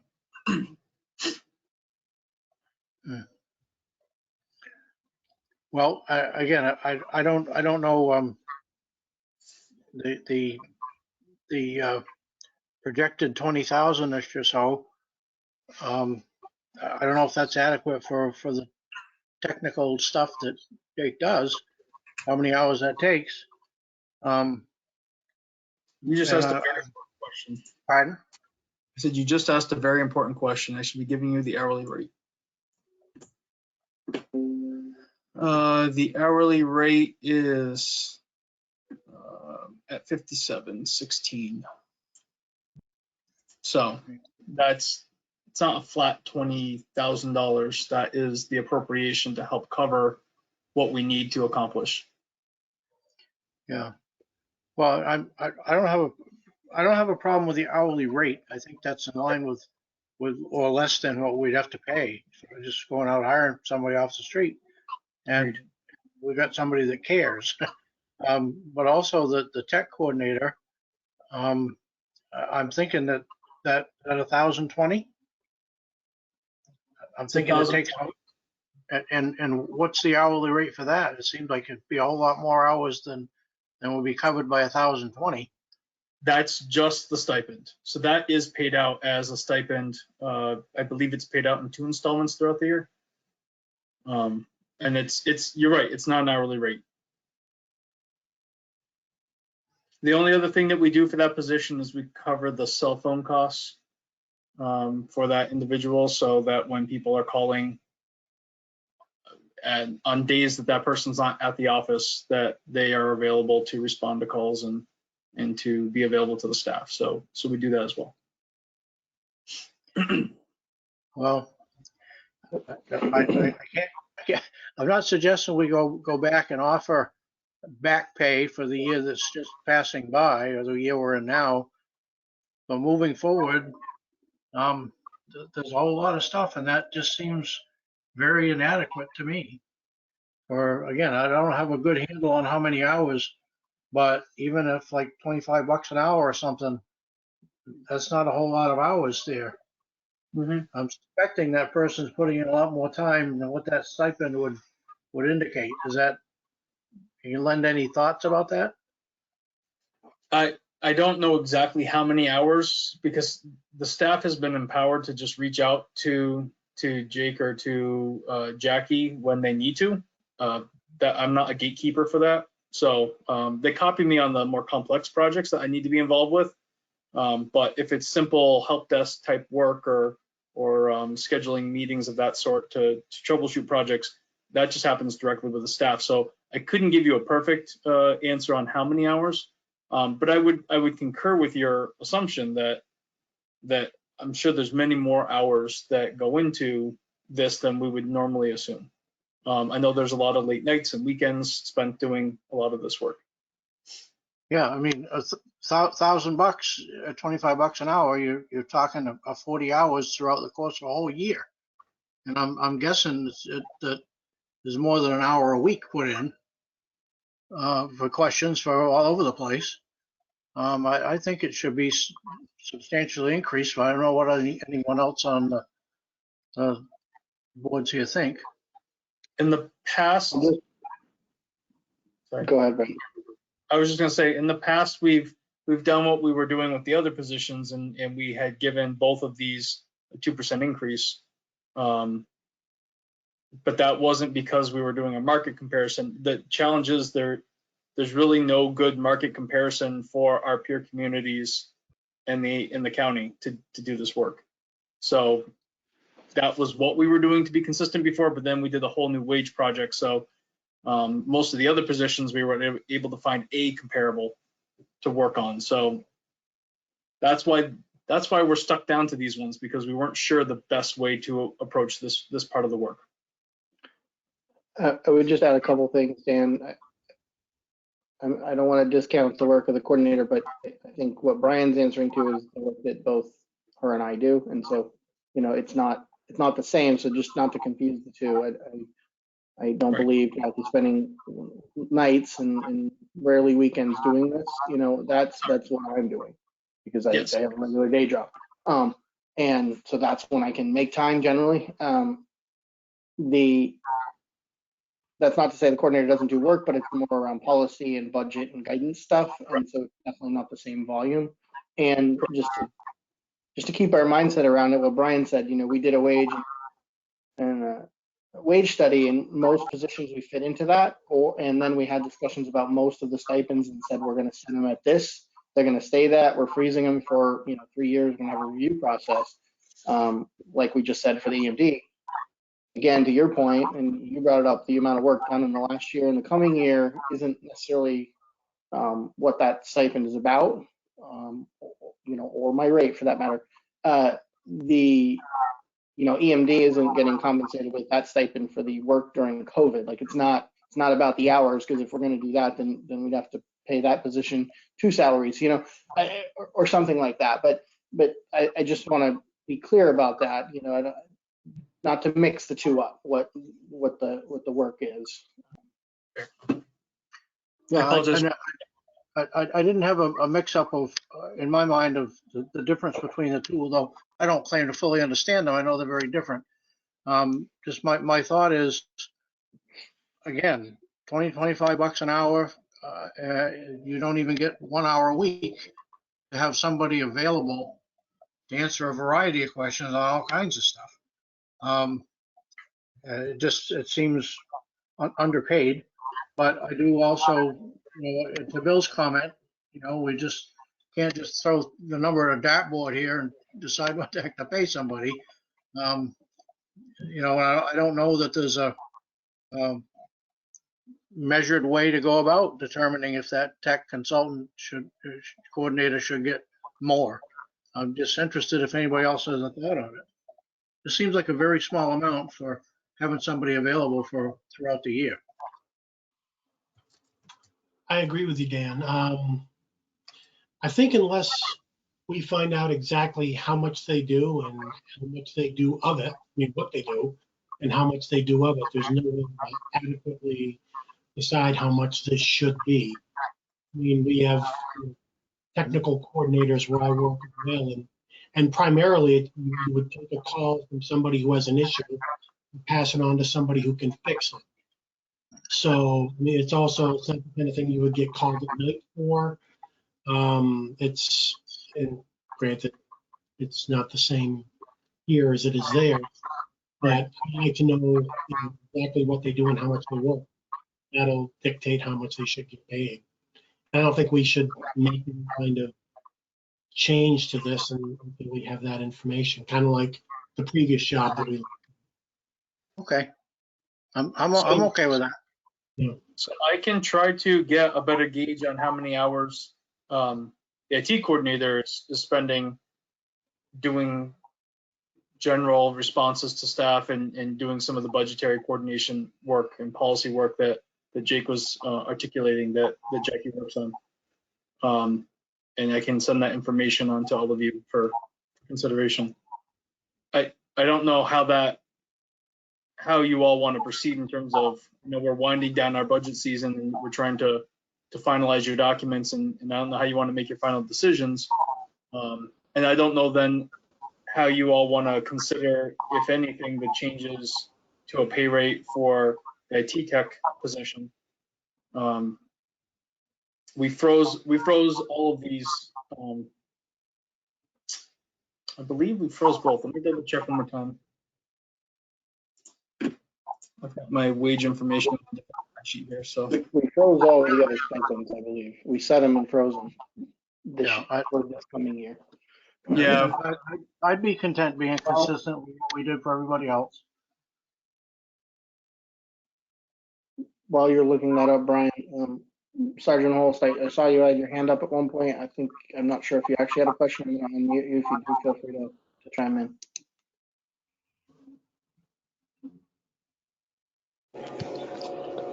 I just wanted to add, I know a tremendous amount of hours. I don't know exactly how many hours were spent at the police department assisting us in getting our new laptops up and running.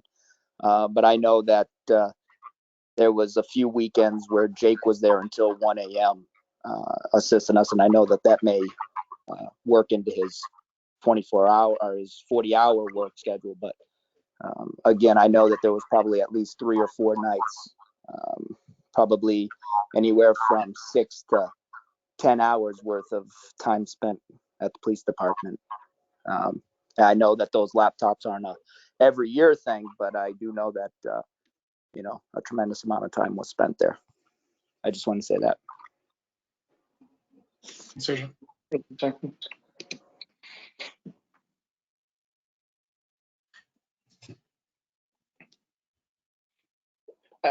I'm not going to say I know everything the IT coordinator does. A fair amount of it, obviously, we work together.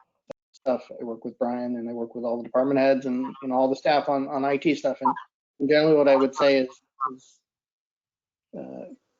if I had to summarize it, and I think it makes sense to get a summary from that person on what they're doing and have that data to analyze and go further with. But budget, purchasing and purchase review, of purchasing things, some user help especially when they're in the office, and assistance with drafting and with policy review and revision is the bulk of that role. Brian, if I'm missing anything, but most of the break fix support type stuff, especially anything outside of normal office hours, by far, I would say, that comes to me directly. There's an occasional, I would say, that happens, can you reset my password on an off day, or occasionally we've had some event where, her and I have both been involved over a weekend because of a concern about a breach or, access to something. We've gotten a warning that we're talking through, but I would say that's the exception, once a month, maybe once every 3 months, so most of that work is just to be clear, it's not like most of the time it's not the user assistant help desk as needed kind of support that I provide. Okay. Jake. Why don't we leave it like it is? Actually, I was just going to ask Jake, does the town have a ticketing system for issues? Are you laughing at me, Jake? It looks like you're laughing at me. I am not laughing at you. I'm laughing with you. No, I can't. I don't see your laughing. Not like a hug, Jake. Yeah, I would just say it's on the roadmap. We want to have a basic request program on the website for users, but we don't have a true ticketing system. Increased security, firewall, work from home, those kinds of things have been the priority, which are still part of probably a multi-year project to complete. So it's low on the list, and there's a limited amount of bandwidth at this pay rate. Honestly, it's not a full-time job compared to Greenfield, right? If it was full-time benefited, we could probably move some of those faster, but that's not what this budget covers. So that's where we are today. Thanks. Yep. Are you okay, Bill, with leaving it where it is, with whatever the 2% is? Did you just ask me to figure out what a 2% would be? No, I just asked if Bill is okay, because Deb has recused herself and Jake, and I don't know, we still got Charlie and is here. Yep. Yeah, I'm still here. Just want to be sure if we're on the same page to leave it like it is for the Brian, IT and the coordinator. Brian, what is the 2% for each of those? Give me 1 second, sir. Let's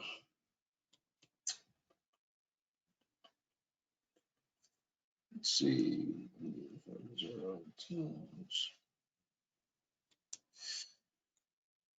For the coordinator position, that would increase it from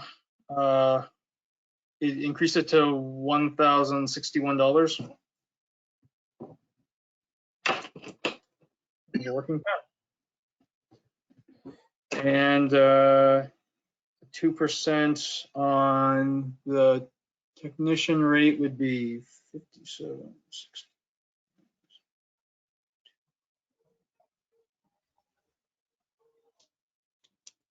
It would be a rate of 58.30 per hour.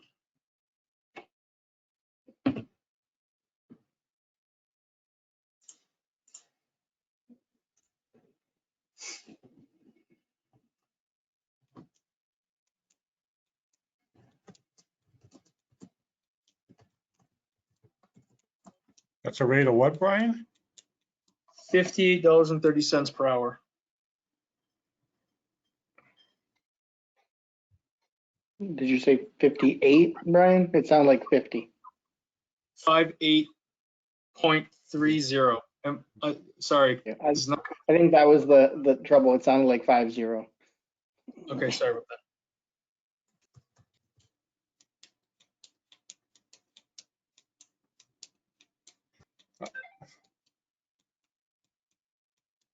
Yeah, so I don't have a problem seeing the increase of 58.30 per hour, or the 1,061 for the decrease of the tech coordinator stipend. Again, just what I kind of reiterated regarding the EMD is that we've had a tremendous amount of conversation about IT and the tech coordinator position, and we all agree that I think that some work needs to be done there, and a tremendous amount of work is being done on the part of both individuals who hold this position, and as well as other positions that they hold. And again, it's one of those situations where we still haven't resolved it. Agreed. And it's in need of being resolved badly. So, I'm in favor of making the changes that I just put forward based on the 2%. But I think we just really need to sit down and solve this problem of IT, which is only going to increase over time and has increased tremendously. And we either need to, I know we looked at and we talked about working with Franklin County and other communities, and trying to piece together a part-time ET program where a number of communities who are interested could team together and work it that way. And that hasn't totally seemed to work out either. So I suspect we're in this on our own to some degree. Yes. And either we fess up and pay for somebody, or we keep doing what we're doing, which isn't working. Just to your point, yes, we are continuing to work with FCOG. They're obviously trying to work with 10 communities and Homeland Security all at the same time to move this through, and so their process is moving at a pace that's much slower than our need to transition and move. So yes, Right. We've been going it alone. We had a library to finish, and then the pandemic to respond to, and a remote work environment that we had to create, and so we did it. And there's still more work to be done to finish it. So by the time we're through our process, we're going to be in a much different place than we were 3 years ago when we started having those regional conversations. I think there's only 2 other small towns in the county that were ready to move forward when we were ready to move forward. So I think we need to revisit where those 2 towns are to see if they're ready to do something collaboratively. And if they're not, then we may have to accept that we're on our own for this and figure out what that means. So I think that's fair. We just add that you know, we have a lot in process in a couple of years. You know, I might have said this a couple of years ago, and obviously lots changed, but in a couple of years, we'll be at more of a level state than we are today, where, you know, we have a lot of in process things. So as those things wrap up and kind of are in a maintenance mode instead of where we are right now, building out different things we need in IT, yeah, our demands are going to be higher, but they won't be what they are today. And, you know, outsourcing, I mean, Ben can also speak to this, is, you know, I can run you $125 to $175 an hour with firms, and, you know, things like that. They get very expensive very fast. Obviously, contracted scope of work is less expensive, but it's still very expensive. You know, we've had a local company doing some work for us on part of a project at $125 an hour, I believe is what their quoted rate was. I think before I started, we were paying $140 or $150 to a firm. So, you know, it isn't generally going down. What I will say is doing it in-house or contracting with someone is, in my opinion, going to be more expensive than what we have today, no matter what we do. So that planning to me is going to be a couple of years, and a plan on how we're going to fund it. Whether that's a regional project and plan or an outsourced company or whatever that looks like. That would be my 2 cents. So in terms of the longer term plan, I think there's a lot involved in that. And yeah, we haven't necessarily made progress as quickly as we had wanted to when we first talked about that a few years back. Fortunately, I've been able to keep up with it, and it's okay. But you know, to get to that point where we can change that, there's a lot behind getting there, I think. And just in terms of, you know, I heard some conversation about 2%.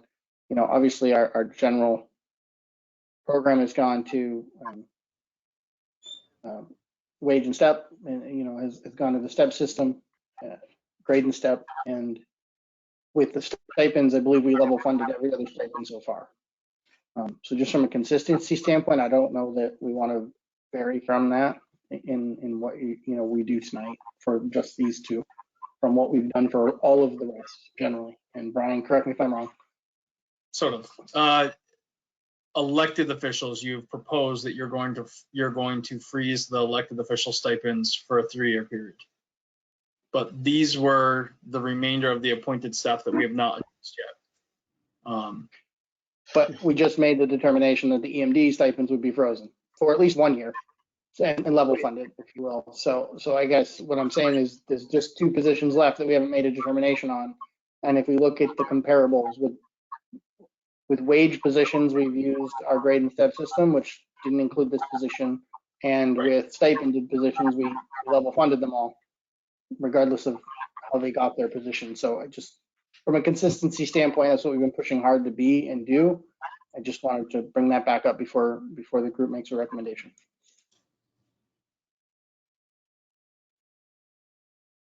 So could I ask Brian just to clarify where we are? At this point, is what we propose consistent with everybody else or not? I think what Jake was clarifying was that in our earlier conversation, we discussed the EMD and the assistant EMD position. And I believe you all discussed a proposal where you would level fund those 2 stipends for the year. Now we're discussing the IT coordinator, which is also a stipended position. And there's been a conversation about maybe increasing that by 2%. So I think we need to just decide in terms of consistency, are the stipends level funded or are all the stipends going up 2%? I guess the question. I think we have to choose, we should choose one to be consistent, as we've been trying to do with all the staff throughout all of our compensation. I agree. Could I ask what you thought of this, Bill? Go again, Dan. I just wanted to ask what your thought is on that. Yeah, you know, I'm kind of, as you can see, I'm kind of waffling. I'm going back and forth, and I agree with Jake. We should be consistent, and you know, it's just difficult to do that at times. I know the amount of work that Jake puts in, and I know the amount of work that goes into IT, and some of the other things I'm not quite so sure about. Can I make a recommendation? and it sounds like you all need one more year to think about this, and I think we all assumed that we would have been able to deal with this in the past year. And I'm not trying to kick this can any farther down the road, but what if you were interested in the 2%, which is consistent with the steps that we've done for the other staff, why don't we just look at a 2% for these 4 positions for the rate and the 3 stipends, put it into your budget for now, so we've been consistent with the way we're approaching compensation with the commitment that we need to finally finish our work on addressing these 2 areas. Does that work? So there's no waffling? Yeah, that works for me. 2% for the 4 positions, and review it in the next year. Okay, 2% for. So, Good with me. so just so I'm clear, and I'm gonna claim that was a bill by move. Yeah, I can't speak. I'm gonna claim that was a motion by Bill to do a 2% increase for the EMD, the assistant EMD, the IT coordinator, and the in-house IT technician rates. Is that correct? Yes. And elected officials are frozen. All other employees were in the grade and step system, which was a 2% this year. So it would be consistent with those being non-elected positions. Correct. Okay. Is there a second to that motion? I second that. Oh, that was great. All in favor? Aye. Aye. Aye. Thank you all. So I'm gonna need to go back in one more time and adjust the general government and the public safety budgets just one more time and redo your summary sheet. But I think I then have enough information to build out the rest of that budget document, that front section where we do all the budgets over time. So I think I have enough information now to finish that, if nothing else is changing. And then based on your earlier conversation, the balance of what was left for raise and appropriate, you wanted to put into capital stabilization, correct? So Yes. I can draft the warrant article that way? So based on that, why don't we, if the group is good with it, we'll just make an overall recommendation of the whole budget document, and that will serve as our recommendation of each article. Or we can do it when we actually review the ATM. That's up to the group, but obviously there's a few edits now based on tonight to do before it's finalized.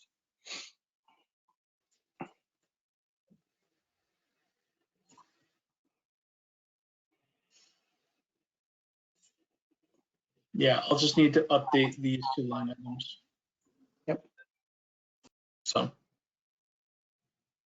Okay, so we'll finalize the approval of it, and at that point we'll have the ATM to approve as well. Okay. Okay. That moves us to the STM. Brian, will you show me rejoining? At 8:32.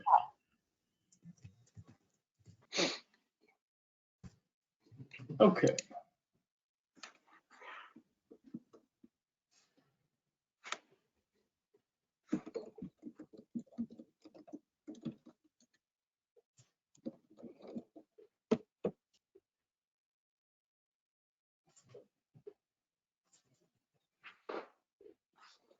Okay, so there was just a few changes that were made that were separate from your deliberation last week. And that was information that came from the town accountant and the town moderator.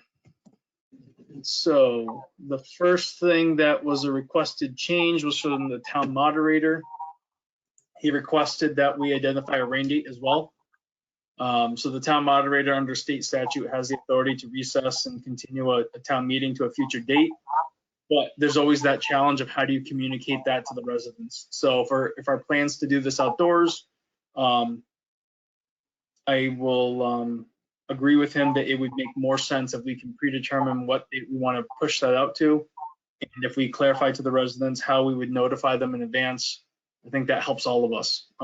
So this was the same language that we used for the annual town meeting that we did last July. And this approach seemed to work for the residents. So I don't know if this causes you any concern, but I thought that was a logical request from the moderator. And we updated it that instead of posting at all the former places, it will now be posted at Town Hall and the Irving Public Library, as well as the town website, which is consistent with the vote that was at special town meeting. The second change that the town accountant requested was instead of just having Article 1 specifically refer to the police department, as it does in the article information, it's actually a vote to amend the article that was approved at annual town meeting back in July. So this is your standard raise and appropriate article for our different government budgets. And so we are looking to amend public safety in line 2 by that $122,000 that we discussed. It then amends the public safety budget overall. So we have a very clear what was previously approved, what the proposed amendment is, and what the final budget change is. And then that explanation still exists as to what the request is for. So it's a little cleaner and it ties annual town meeting approval to this action. I don't know if this causes any questions or concerns for folks. Okay, I'm forgetting to take meeting minutes again.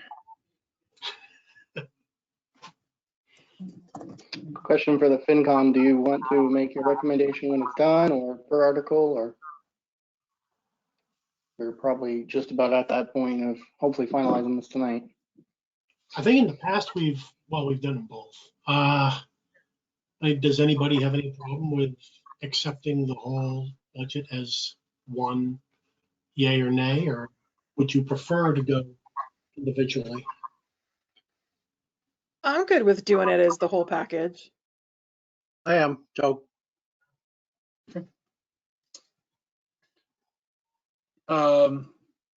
Article 2, we changed a little bit. I worked with the chairman on this, so we reduced it from 80,000 down to 40,000 as a budget placeholder.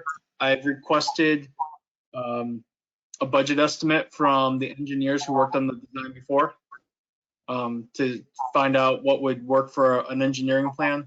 So this remains as a placeholder for right now.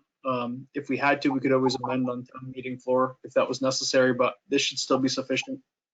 We already have an existing line item within the streetlight department budget. So I clarified that we would want to transfer the money into this line item for streetlight repair and replace.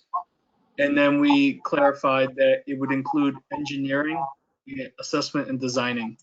So that was that conversation that you all had last week about making sure that that was the first step of this project. So that language has been put into there. And then the article information was clarified to include the engineering assessment and redesign.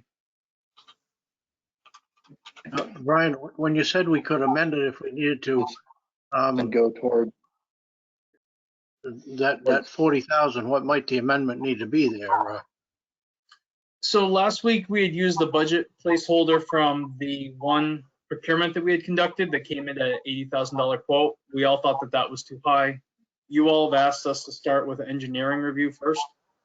So the engineering review for assessing the damage and potentially a lighting design, it's possible that it could be over $10,000 to $20,000, but it won't be $40,000, I don't believe.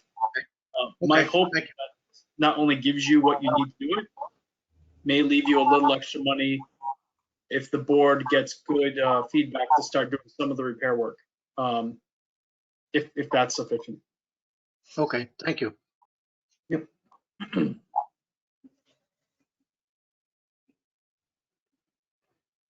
Any concerns with these revisions?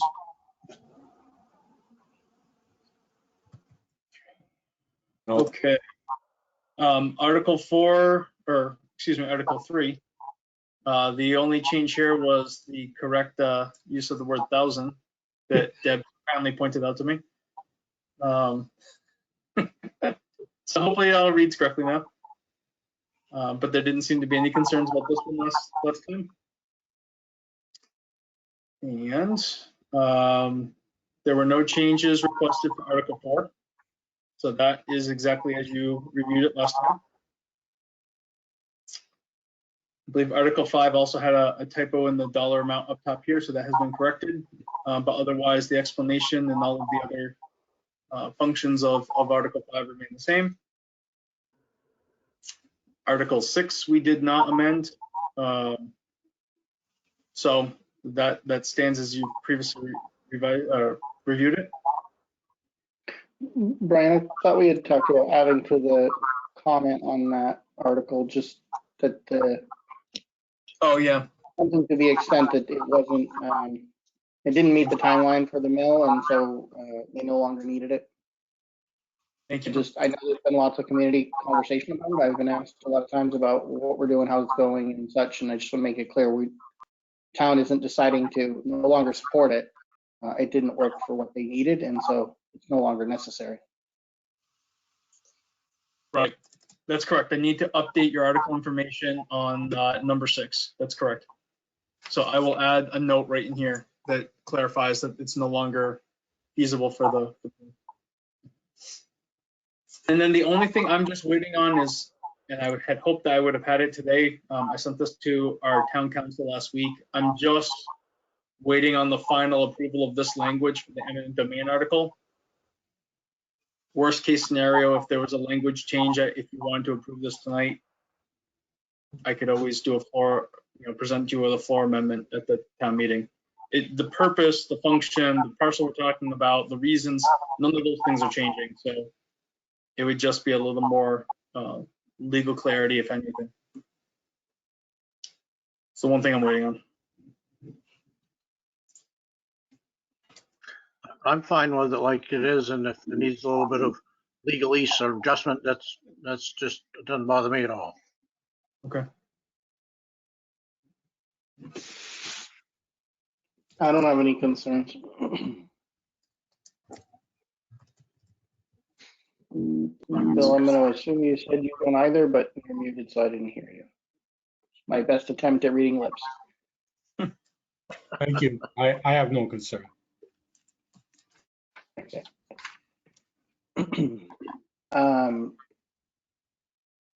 So I guess there's a couple things. One is firming up the date and the format, which we don't have yet. Another is a recommendation if the finance committee wants to make one in terms of the STM, and then we can firm up the date outside of a joint meeting. And that's fine. And I'll wait till Brian stops scrolling and then I'll make a motion. I'm sorry. I was trying to get us back to that language and I scrolled too far. We're trying to read it, Brian. It's just going so damn fast. So again, I was telling Jake right before this meeting, I'm working on a set of really old meeting minutes from when we started in the pandemic, and we were getting used to this platform. And in that meeting, I scrolled an entire packet before like the hyperlinks were working in the packet, and we're like, oh, it's making us nauseous. It's moving too much. Look away. Well, it's that. So I'm just apparently reliving what we were doing a year ago. So I apologize. we also felt like masks were optional and we'd be back to open in May. So we can see how well our foretelling skills were back then. For what's changed, it's all the same. Okay. Anyhow, yes, I'm ready. So I would make a motion that the finance committee accepts the special town meeting warrant to be held in March. You also recommending all 7 articles? Yep. Second. A second. Hence my accept the town meeting warrant. All those, recommend, not quite the same, but close enough. all those in favor on the FinCom? Aye. Aye. Aye. Thank you. Sounds The unanimous. board will approve the warrant once we finalize the date and plan. And you all, I think I relayed back to you that the town moderator can do, if we're looking at Saturdays, March 27th and April 3rd are available. I don't know if that works with any folks here. Are there any concerns with either one of those days for anyone of the group? I have no concerns on the date. I did have a question though. I think I saw in the paper on the internet somewhere that Town of Montague did it by remote. They have a representative town meeting, I believe. So I think that they can explore that option. We're a true town meeting, so we can't do remote participation. Okay. Yeah, that when they were coming up with all the different formats, representative town meeting had an additional option that true town meeting does not have. Okay. We're still exploring with Orange how they did a drive up, I guess I'll call it, drive up town meeting. So we're trying to figure that out so we can hopefully finalize the plan and date accordingly. And I should also add that Katie Nolan was kind enough to forward along some guidance on these types of meetings from the town moderator listserv. So I have that information to share along with you. And thank you to Katie, who's on the call, for sharing that information with us. Yes, thank you. Okay, that So- wraps the. Oh, go ahead, Bill. No, so we're looking at an outdoor event. Correct. Sometime in March. End of March, 1st of April, basically. That's kind of why we're exploring what Orange did in terms of drive up, being in vehicles and being somewhere hopefully warm enough. I was just It's wondering getting warmer. if we could look into the purchase of the rental of heaters in case they might be needed. I can I think if we did a tent again, like we did the last two, then probably we would need them. If we do some sort of drive up format, they probably wouldn't. Okay. Although I'm not sure where the board and the FinCom would be in that format. I mean, I don't know enough about it yet. So Okay. we'll be the ones shivering outside while everyone else sits in cars watching. I don't know. I'm only kidding. I don't know what that's going to look like. So Jake, what happened in Orange? What happened in Orange was the town moderator was outside and the town clerk was outside. Everybody else could sit in their cars. And they had. Okay, we'll get that either. I'm sorry, Brian. I said, and I believe they had access to wireless mics so that they could. Yes, they had a runner. Yep. They had a runner going around for the wireless mic. But question here now, if we're going to go to phase 4, step 1, which increases, we can't use the auditorium at the elementary school because it's a special town meeting. You're not going to get a lot of people at this. Could we use an interior space? Maybe, depending on if we move into phase 4, step 1 is the first point. The challenge, Peter, is that right now the school, to make room for all of the distancing that they had to do, they had to rearrange all of the furniture throughout every classroom in the building. The gymnasium was closed for physical education because of the pandemic. Okay. That became the storage staging location. I don't know if it would be reasonable for the staff and the students for us to disrupt them by taking all of that out for us to conduct town meeting. Okay, that's fine. I just thought I'd throw that out there. Fair question. It is a fair question, and by that date we might be there. And I don't know if we'll have enough time to know we're going to be there to then plan it with the time we need. That's the other piece. If there is a small turnout, I mean, even the community center great room might be an option, but we'll have to. But I think, yeah, we haven't finalized it yet, but we will. Bill and I in the next week or two. Well, you talking about with the rain date also, you could be using those 2 dates that Rich is going to be around, the 27th, because that's what Orange ended up doing. They had to postpone it because it rained. Right. If you did an outside one. Agreed. Exactly. The only other question I had, though it may change, do you want any type of notice in the cover to the warrant about the COVID-19 restrictions? I mean, everybody pretty well knows them by now. And we'll have the sandwich boards and all the normal notices that we put out, but do you feel any need for me to restate them and what is being mailed home to everybody? I didn't put anything in here about any of the health precautions. Somebody's going to question. Good. Yeah, I think we should have a cover sheet with the mailing when we decide the format, and then detailing the format and the protocols appropriate to it. Okay. I think we did something similar for the annual and the special. So. Okay, I'll do that. All right, so we'll keep that on the agenda for Bill and I to finalize the particulars and approve it. Okay. Thank you all very much. In terms of joint business, is that the last item that we had to cover? I think we just need to schedule a follow-up meeting to actually approve the budget and review and approve the ATM, right? Yeah, I will, now that you all have given me enough budget information, I'll make the final changes to the budget document. So I should have a final revised draft for you all to look at, and then I can draft out the annual town meeting warrant. Yeah, just let me know when you all want to meet next to look at that, and I'll get it ready for you. Just trying to look back at our calendar here. Hold on.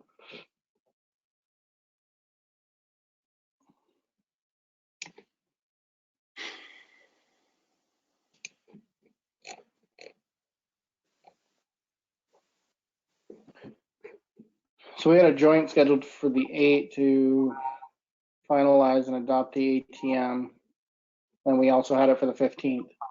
I guess, Brian, I look to you. What makes sense in terms of timing? Because I think it's the 8th, 15th, or the 22nd to review and finalize it. I'm expecting we're not going to have any unusual ATM articles because we have an STM coming, and so we don't have anything other than traditional articles that are all related to the budget in the ATM. Agreed. With all that being said, while we created this calendar, we were not planning an STM at the time. So with that in there, and because this week we have to do chief of police interviews, we have to finish that hiring process. If you wouldn't mind holding it to the 15th for the ATM and the final review of the budget, I know I would greatly appreciate that. But if you absolutely want to review a draft next week, I will get it ready for you. I have no problem whether it's the 15th or the 22nd. It's more about timing for printing and scheduling and all that the office needs to do. So that's up to you.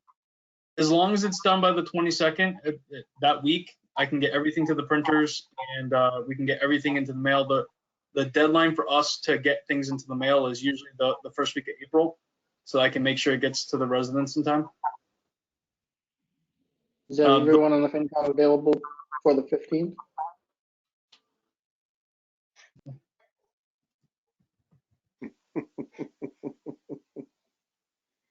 Okay. Why don't we plan at 7 o'clock on the 15th, and we'll review the ATM and final budget. You were going to add something, Brian? Excuse me? Looked like you were going to add something before I asked about timing.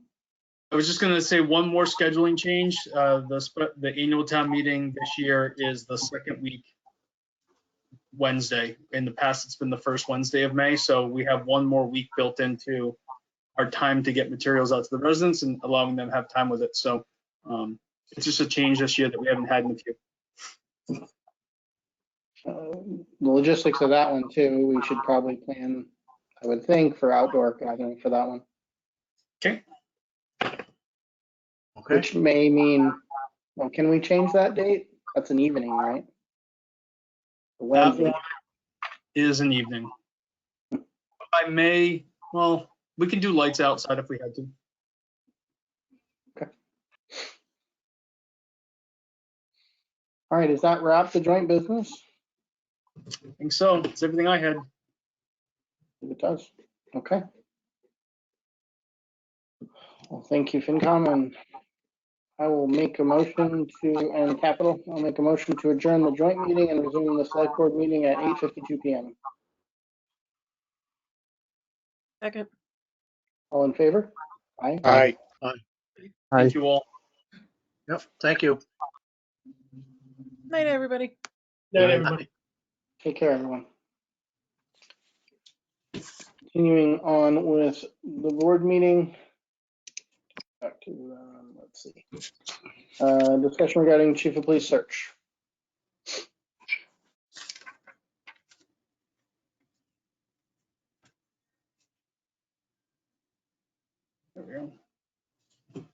Bill, we have that queued up for Wednesday night. We'll start at Yep. 6. First interview at 6:15. We will send out the questions 2 hours prior to each candidate. So first candidate will receive them at 4:15, second candidate at 5:15. So they both have the same 2-hour window prior. In terms of just structure and planning, obviously we'll use the remote format, this format as usual. The expectation is probably about 40 minutes for our questions.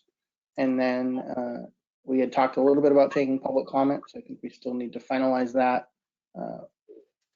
We will have Betsy to do minutes so Brian can help moderate and manage the process. Wanted to talk specifically about the public input. So, what was your thoughts on that? My thought would be, I know we did it for Brian's position. So, keeping with that format, if we're going to, because of this platform that we have to use, I think what I was thinking would make the most sense is the questions, only through the question box. I don't think trying to have people speak and actually ask their questions would be efficient for the time and the format. And then if multiple people are asking similar questions during the interview, Brian can aggregate those and then potentially summarize them and put forth a single question that kind of sums up, if 5 people ask the similar question, and he can just note who in the public, if we want, he can note who in the public asked that question. This question comes from, Joe Public, Q Public, and Joe Public, and in summary, they want to know this. And does that make sense to you? And I mean, I think, we obviously have to do a little bit of moderation to follow law and that kind of thing. I think what first jumps out at me is, should we limit the amount of time for questions or limit, say something to the effect, I don't know, 5 questions. I don't know. I've never been involved in this kind of process, but I mean, I don't think we want people asking questions all night. So I think we ought to find a way to limit it. Right. Yeah, I mean, I think we can. I agree with you, and I think there's just a hard limit, right? We just can't go all night. So, Right. 15 to 20 minutes of questions, depending, on how much we have. I think. I looked back at the minutes from the administrative coordinator hiring process, and it looks like we generally had about 10 to 20 minutes of public question. A handful of questions, and that was about it. And then we took a break, and then we continued. So. When you, Scott, and I did that. So I think in person, obviously, but my thought is that, we can say, you're welcome to ask more than one question if you want. And if there are similar threads of questions from different people, that'll be included. But we may only have time to get to one question. And I don't even want to say per person, we'll get to as many questions as we can, but we'll do some high-level summarization of similar questions, and we'll ask a handful of the candidates if they're out there. But I think we have to limit that. I would just, to temper expectations. I mean, obviously it's a public meeting, but the primary focus has to be that the 2 of you ask your questions and get your answers. And we're anticipating approximately 40 minutes for the candidates to give you those answers. If you get into conversation with a candidate and uses 45 minutes, I mean, that's your discretion, and that's based on the completeness of the answers. So I would just hate for the public to believe that there's a dedicated 10 minutes of question time that may not be available. So we need to get through your questions first. And so maybe we just were very clear that they can be submitted, and at the board's discretion, they will be heard, and they may be asked publicly, and I can aggregate them for you. But I would hate to commit that we have X amount, because you'll have another candidate waiting for you, and we want to give both candidates the same amount of time. So we want to try to keep the interview experience as close to a similar experience for both. So. Yeah, I guess that would be my major concern as well, and that's why kind of suggested a limit to the questions, and maybe if we start off with an understanding that 2 questions, and you know, they'll follow up on the 2 questions and give the person, if there's time, an opportunity to answer it. Right. And then move on. I think maybe what makes more sense to me is, obviously in the opening, we have 15 minutes before it starts. We'll have a few things to go over and discuss, but also just setting the groundwork for the audience. Maybe 5 minutes in, 6:05, 6:10 before we start the interview. And we could always just say, we're going to go through our questions first and have those, interactive discussion with the candidates. And if time allows at the end for us to take a few questions, we will, but we can't guarantee that. And in terms of, I know there's always concerns of trying to ask the same questions of all the candidates from a consistency standpoint and a fairness. So from that side, what we could also say if we wanted was, please enter any questions that you may have for either candidates early in the first interview, or right now, right as soon as the meeting starts. And we'll look at that list, with Brian's help, if time allows at the end of the first candidate. And if it does, then we may ask a couple of those questions. Those same questions will be used for the second candidate at the end of his interview. So that they're consistent, because just that consistency standpoint, right? Trying to ask the same questions. We could always, if we have time for 2, 3, 5, whatever that is at the end of the first one, we can ensure that we have time for the same number at the end of the second one. I actually like that. Okay. Okay. So we'll do that. And so we'll just make it very clear in the beginning that if you have any questions for either candidate, please put it in now, and then give us an opportunity to potentially ask both candidates the question. Yep. The link to the meeting has been posted on the town calendar. It's posted as a news alert that went out off the town website this afternoon. And I sent it to all of the town staff, appointed officials, elected officials. So it's out there circulating. Okay. And yeah, I think the only challenge may be, if we don't have a ton of time, we don't have a lot of time at the end of the first interview to figure out what questions out of the list that we have so far we're going to take, and there's obviously going to be a limit. So we'll. So I guess my last question is are we making a decision that night, and are we going to have a separate meeting so that we can sit and discuss it? I don't think I want to discuss it in public. You don't have a choice in that, as far as I know. We have to. Yeah. Really? We have to have, yeah. I looked back, we spent almost 3 hours, I believe, discussing the administrative coordinator position in public before we made a decision, you, me, and Scott. And it was a long, long day that day. That's true. To the first half of your question, I think is any deliberation we want to have, any back and forth about what we heard in the interviews at the end of the night. I think that's fine, and I think we should, while it's fresh. But I think it'd be good, at least for me, I'd like to digest what we heard and reflect on it a little before being ready to make that decision. So my thought would be maybe there's a little bit of deliberation after the interviews and questions, but then, Monday, my recommendation would be Monday the 8th, that we have it on as an item of business to deliberate and potentially decide. Okay. Does that make sense to you? Yeah. Okay. For the record, I like the private hiring process a lot better than the public hiring process. But it is the nature. So I'm sure I think we both understand the magnitude of this decision and want to ensure we make the best decision for the community and weigh all those factors and come up with the best answer we can out of the candidates we have. So Agreed. Agreed. It's just that public is not always pretty. Agreed. Agreed. We've had those too. I can think of some controversial hiring over the years that we've sat at the table for and or watched.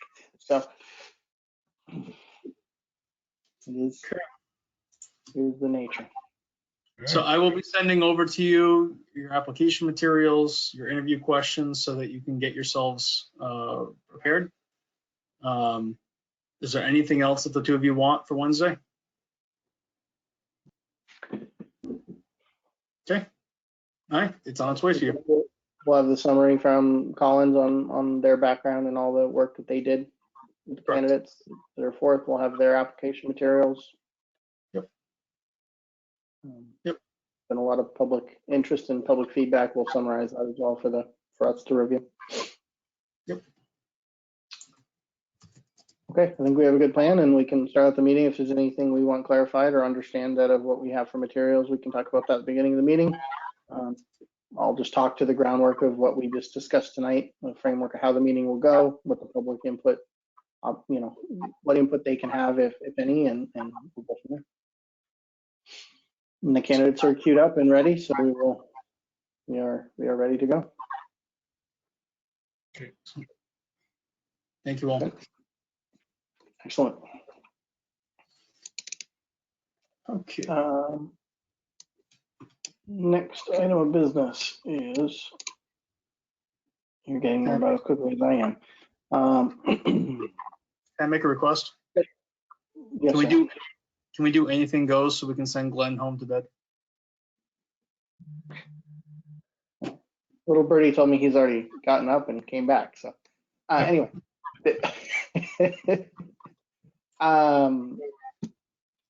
we had a windy burglar.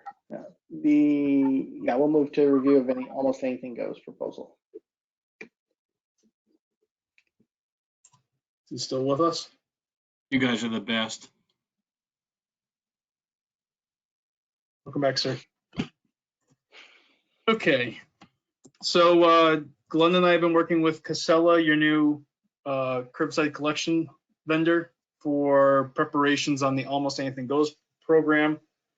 As you recall, last year with the pandemic, we first postponed and then later canceled the program because we were unsure about how to handle this material in a safe manner. And earlier, as we were preparing for this a few months ago, Glenn had an initial request that we approach Casella about coming up with a program model that did not rely on highway department staff or the trustees from the House of Correction this year, which is typically how we've staffed this program. Along with the past haulers have contracted a subcontractor to come and actually do the actual hauling on those days. So we met with Casella, we had that conversation. This is obviously their first year in town, getting to know our residents, getting to know our process. They've never run a program like this before, so they needed a little time to think about what that could look like and what they had for assets to offer the program. And they also had the balance that they have obviously our collection on Friday morning, and they have the Town of Gill's collection on Thursdays. So those 2 days cannot change. Those have to continue. So how do you do a bulky waste collection program for the town of Irving around all of that? So this is their response. And it mimics close to what we've done in the past, which I think both Glenn and I appreciated, that they heard our feedback and our concern about altering it too much beyond what the residents were used to. It would begin on the first Monday in May, like we always do. We would begin on the western boundary and work our way across town. And as always, once we've passed a street, we don't cycle back through. In the past, we've always used roll-offs as part of the collection process. And there was always sort of a team of trucks that were picking up and dropping off loads. They're proposing to use rear loading trucks throughout the entire collection. So you'll see on Monday, they're proposing 2 trucks, same with Tuesday and Wednesday. And then they're proposing returning on Saturday after they've done those two days of household trash collection, coming back on Saturday with 4 trucks to complete the collection. Am I missing anything, Glenn? No, looks good. believe in my discussion with both of you, you believe we have it within the waste collection budget to afford this? We do.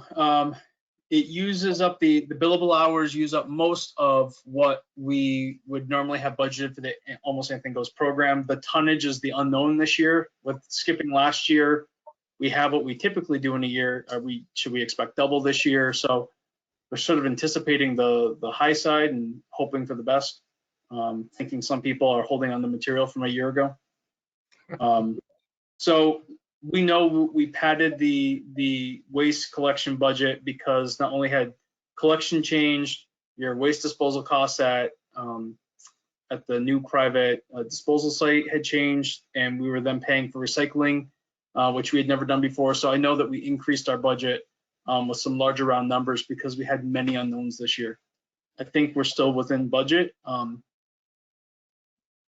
Worst case scenario, if there was really a lot of material out there, more than what we anticipate. I mean, we were working with a working number of 90 tons.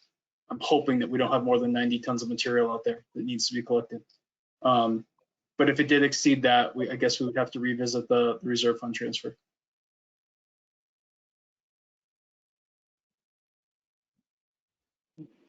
I feel like there's a strong complement, a large complement of citizens who would be glad to see it come back, even if it costs a little more money.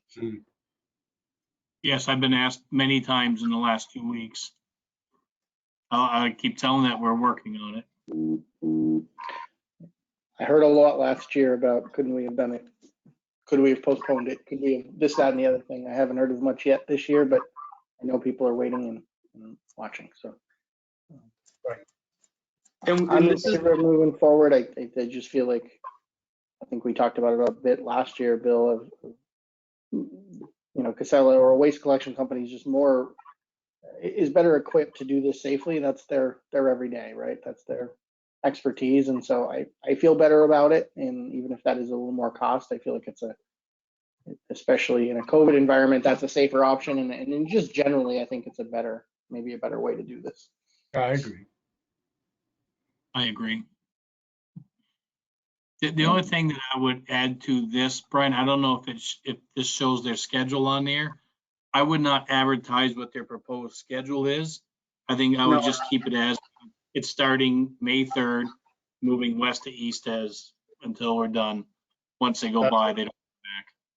That's what I put on there. Yep. And what we would do is we would do some mailing for the residents.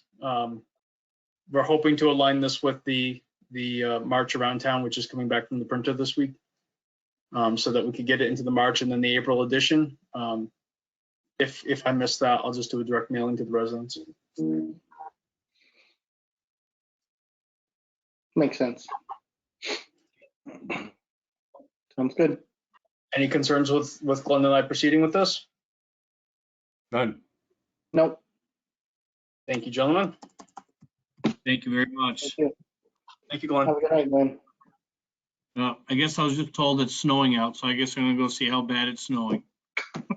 Seriously? It's going to be blowing it around pretty fast. I don't know if it's going to stick to anything. I hope it blows it to the next town over. Have a good night. Thank you all. Thank you, Glenn. Be safe out there. Absolutely. Thank you. Where do you want to go next? Okay. Well, we have Mariah here. We're near the bottom of the list. Why don't we work backwards? We'll go review of town branding. I thought we had Mariah here. Maybe not. Oh, there she is. Yeah, she's here. Yep. I'm here. There she is. You are unmuted. Welcome. Thank you. So at your request of going back to Tiny Town Marketing and trying to design a second logo based off of the same original design that you had done, but with different imagery, Morgan sent over 3 new options with inspiration from the Millers River and Laurel Lake. She used the same shape, colors, font, but with new imagery. So there's 3, Brian, if you scroll down, Got it. And these are not, you know, finely tuned. They're first drafts, so obviously we can make whatever recommendations we want to change them. I think mostly she wanted just to give us something to start with. So this was the first design. I believe this is supposed to be the Miller's River, looking east, where the sun is appropriately placed.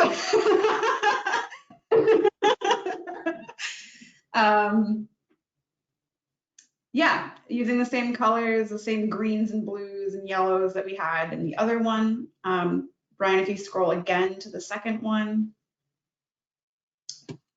I believe this is supposed to be the lake.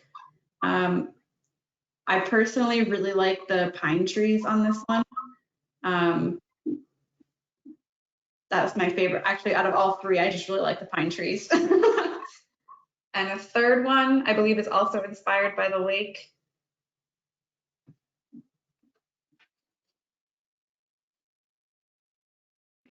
But I have to say, this one had me wondering what the shape, and so you believe that's coming from the lake? Yes.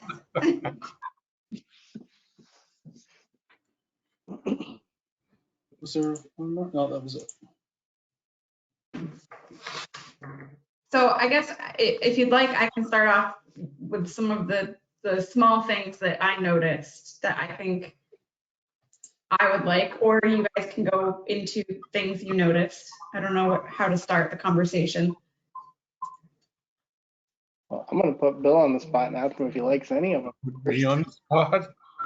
I like design 111, revision 1. I assumed that was the river.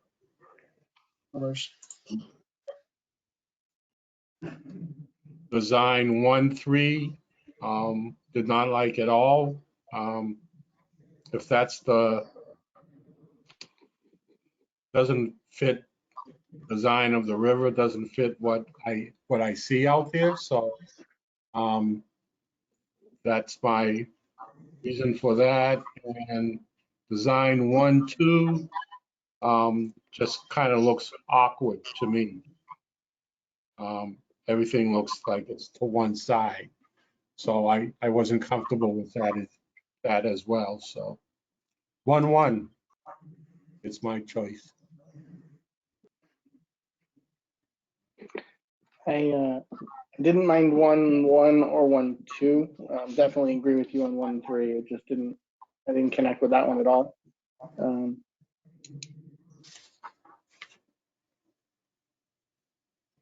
Something about 1-1, I don't know if it's the lighter green, something caught my eye. The gradient of the blue, I don't know, something about that had a little feel for me, but I'm not looking at the other one, you know, our original one side by side, but I'm not, I don't know. I don't know if I could say I'm wowed by any of them necessarily, but. So my thought is I really liked both. I think a combination of 1-1 and 1-2 would look really great. I liked the gradient of the river in 1-1 and the shape of it. But I really liked the definition of the trees on 1-2.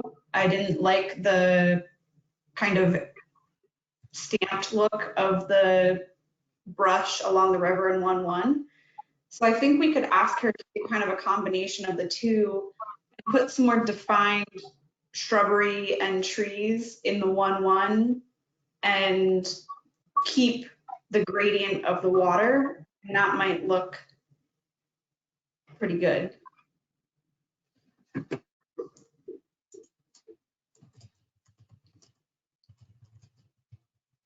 I'll be honest, it may sound judgy, but I'm not.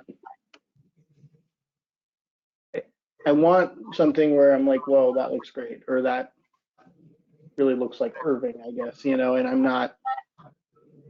Well, you have to remember too that you guys are now starting, I mean, not from scratch, but remember the ones that we originally looked at when we started, before we got to the final product of the French King, they weren't exactly what, you know, they weren't, oh my God, this is perfect. So I think, you know, if you're not feeling super wowed, we can figure that out in whether you want to continue down this line or not. But I would just say, yeah, you're starting from the beginning, so we can add more definition or take things away as needed to make it what you want.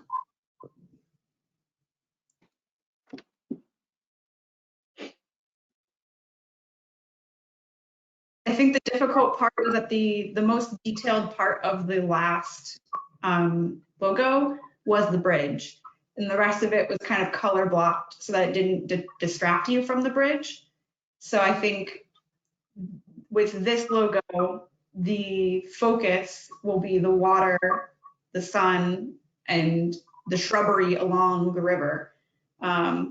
Brian had the idea of putting a heron in. There's a heron that is sometimes on the river. If you wanted that to be kind of the focal point, we could potentially add that. My concern was that it would be too small to show up in a lot of the logos when you're printing them on things. The scale of the river to what the scale of a heron would be, it would just be very small in the river.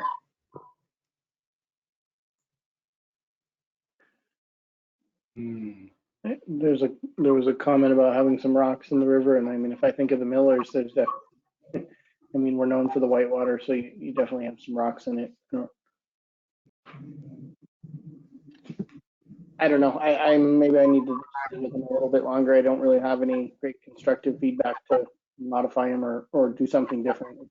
Just not. Would you be? Bill, I don't know what you think. I don't know. Maybe just come back to it next week if you don't either. I don't know. Would you be comfortable with me moving forward with working with Morgan? I think I have some ideas of what you guys might like to see, just based off of the feedback that we had given Morgan the last time we worked on this. And maybe that would, you know, we could add some rocks, we could add some different shrubbery, and maybe that would, another round of these would maybe give you more to offer.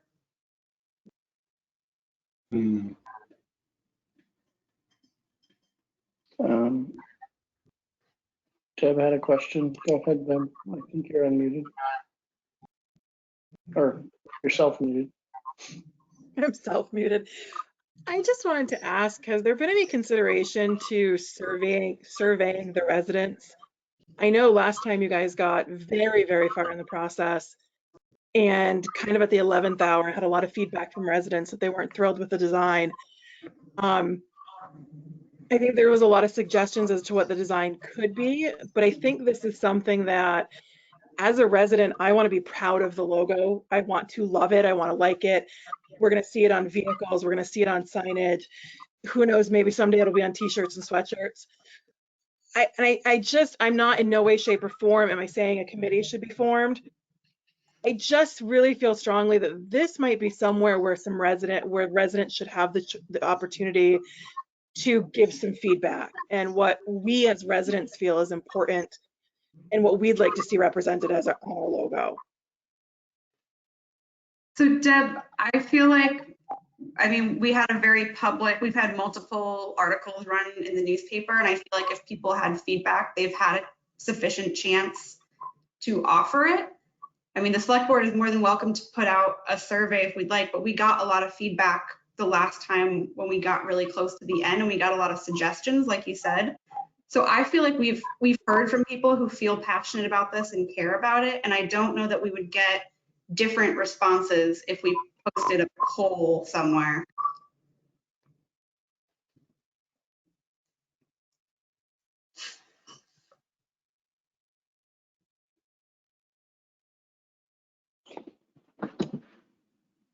And I think my understanding is that the plan is to have the second one and then solicit feedback from the town on, you know, which ones they like better. And then ultimately the Board of Selectmen will take all of that into consideration and select a logo.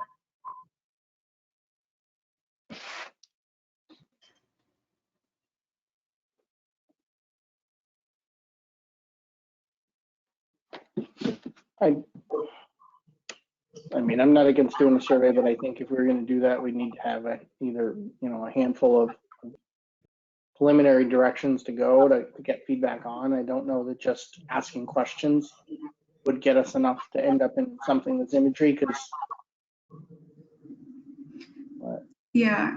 what a picture depicts versus what someone writes in words can vary greatly. And so I think that would be hard for us to potentially visualize that feedback. I mean, we got a lot of that feedback from the very last round as we were about ready to approve all of them.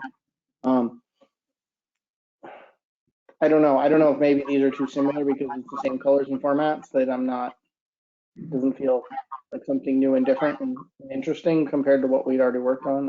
I'm not sure what. Can I ask if there's any other landmark or imagery or inspiration that you all would want considered for this? I mean, the only ideas that came forward had to do with finding a way to include Charlie, the Millers River. So that was sort of the focus of this effort. Obviously, the lake is obviously in the forest, but still sort of focused on a landmark that Irving is known for. I don't believe we got too many other suggestions from the public about specific landmarks. It was more about colors or fonts or in particular, some critiques about the previous designs. So we kind of have a sense of what to avoid going forward. Yeah, I feel like if we pull people, the responses will probably be based more on the style, since most of the feedback that we got suggesting other imagery was to include the Millers River. So I think unless people have like very strong ideas about other options, if you wanted to, the other option is you could do a different style. I feel like we chose to go this route because we already kind of went this direction with the previous one. But if you really feel like the style is just not doing the Millers River justice, I mean, we could do something else in a different style.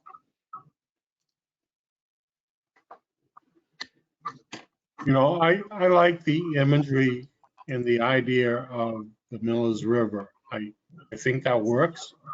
But when I look at the Millers River, as I drive by it, it's a whitewater rafting area. It's fly fishermen standing out in the river. You see the flow of the water across the rocks. You see the hawks and eagles flying above. So there's all that imagery, and when you look at what we put together, it doesn't seem to work. I mean, it seems like we're doing two separate things. So I just don't know how you capture really what you see that doesn't look like it's kind of an animated picture. Right. That's a good point, Bill. I mean, one of the thread in the feedback was that it was kind of cartoony looking, and Yes. Yeah. We didn't take, and maybe that's our fault for direction, but we didn't take a different path with the next round of designs to maybe have a whole different look, and maybe that's why to me, this could be anywhere, right? It could be a picture from anywhere, to your point, right? When we had the bridge, love it or hate it, or all those different emotions that it brings, it's pretty iconic. It's Irving, and I'm not saying that we have the ledges, we have the river, we have lots of things that are meaningful to us as residents, but how do we get those into a logo that doesn't, you could slap any town name on it and it fits, right? That's the challenge, and none of these evoke that for me, right?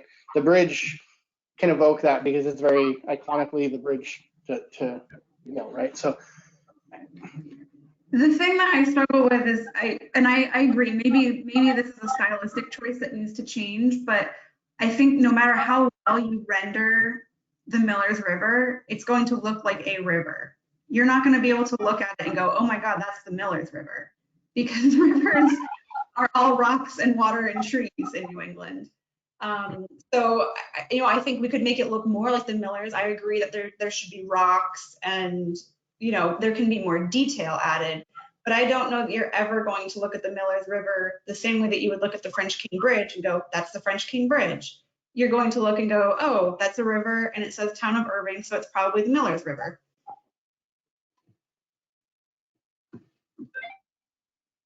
Maybe, but I mean, I think that's part of why when I think back to the feedback, if our goal was to go back to the drawing board and get some fresh, different ideas about how to develop a logo for Irving, whether that's our fault or the design aesthetic of our designer or the input that was conveyed to the designer, I don't know what element drove that, but to me, this is just, it didn't do that. And it's, yes, I understand that a river is a river and what Miller's over Connecticut over, Mississippi, a little bit different there. But anyway, the point is I get that, but it's for me, it's just too generic. And I understand we're not doing a full color photo that we can just throw up anywhere, but when we looked at other imagery from other places and the way they tried to do their designs, there was something that made it a little less generic and a little more unique to that specific town. And I'm not feeling that with these. I think it was Northfield or not Northfield, North Avenue. They've pulled something in that makes you go, not just go, it's a river, what town is it in? What rivers do they have? But, something that starts you on that direction of, hey, what places have this iconic or unique thing, right? And that to me isn't in this. So one of the things that I had talked to Morgan about was whether one of the other ideas that we had was, could we show more of an aerial view of Route 2, the railroad tracks, and the Millers, how they all kind of run parallel next to each other, especially like in Irving Center where they're all very close together.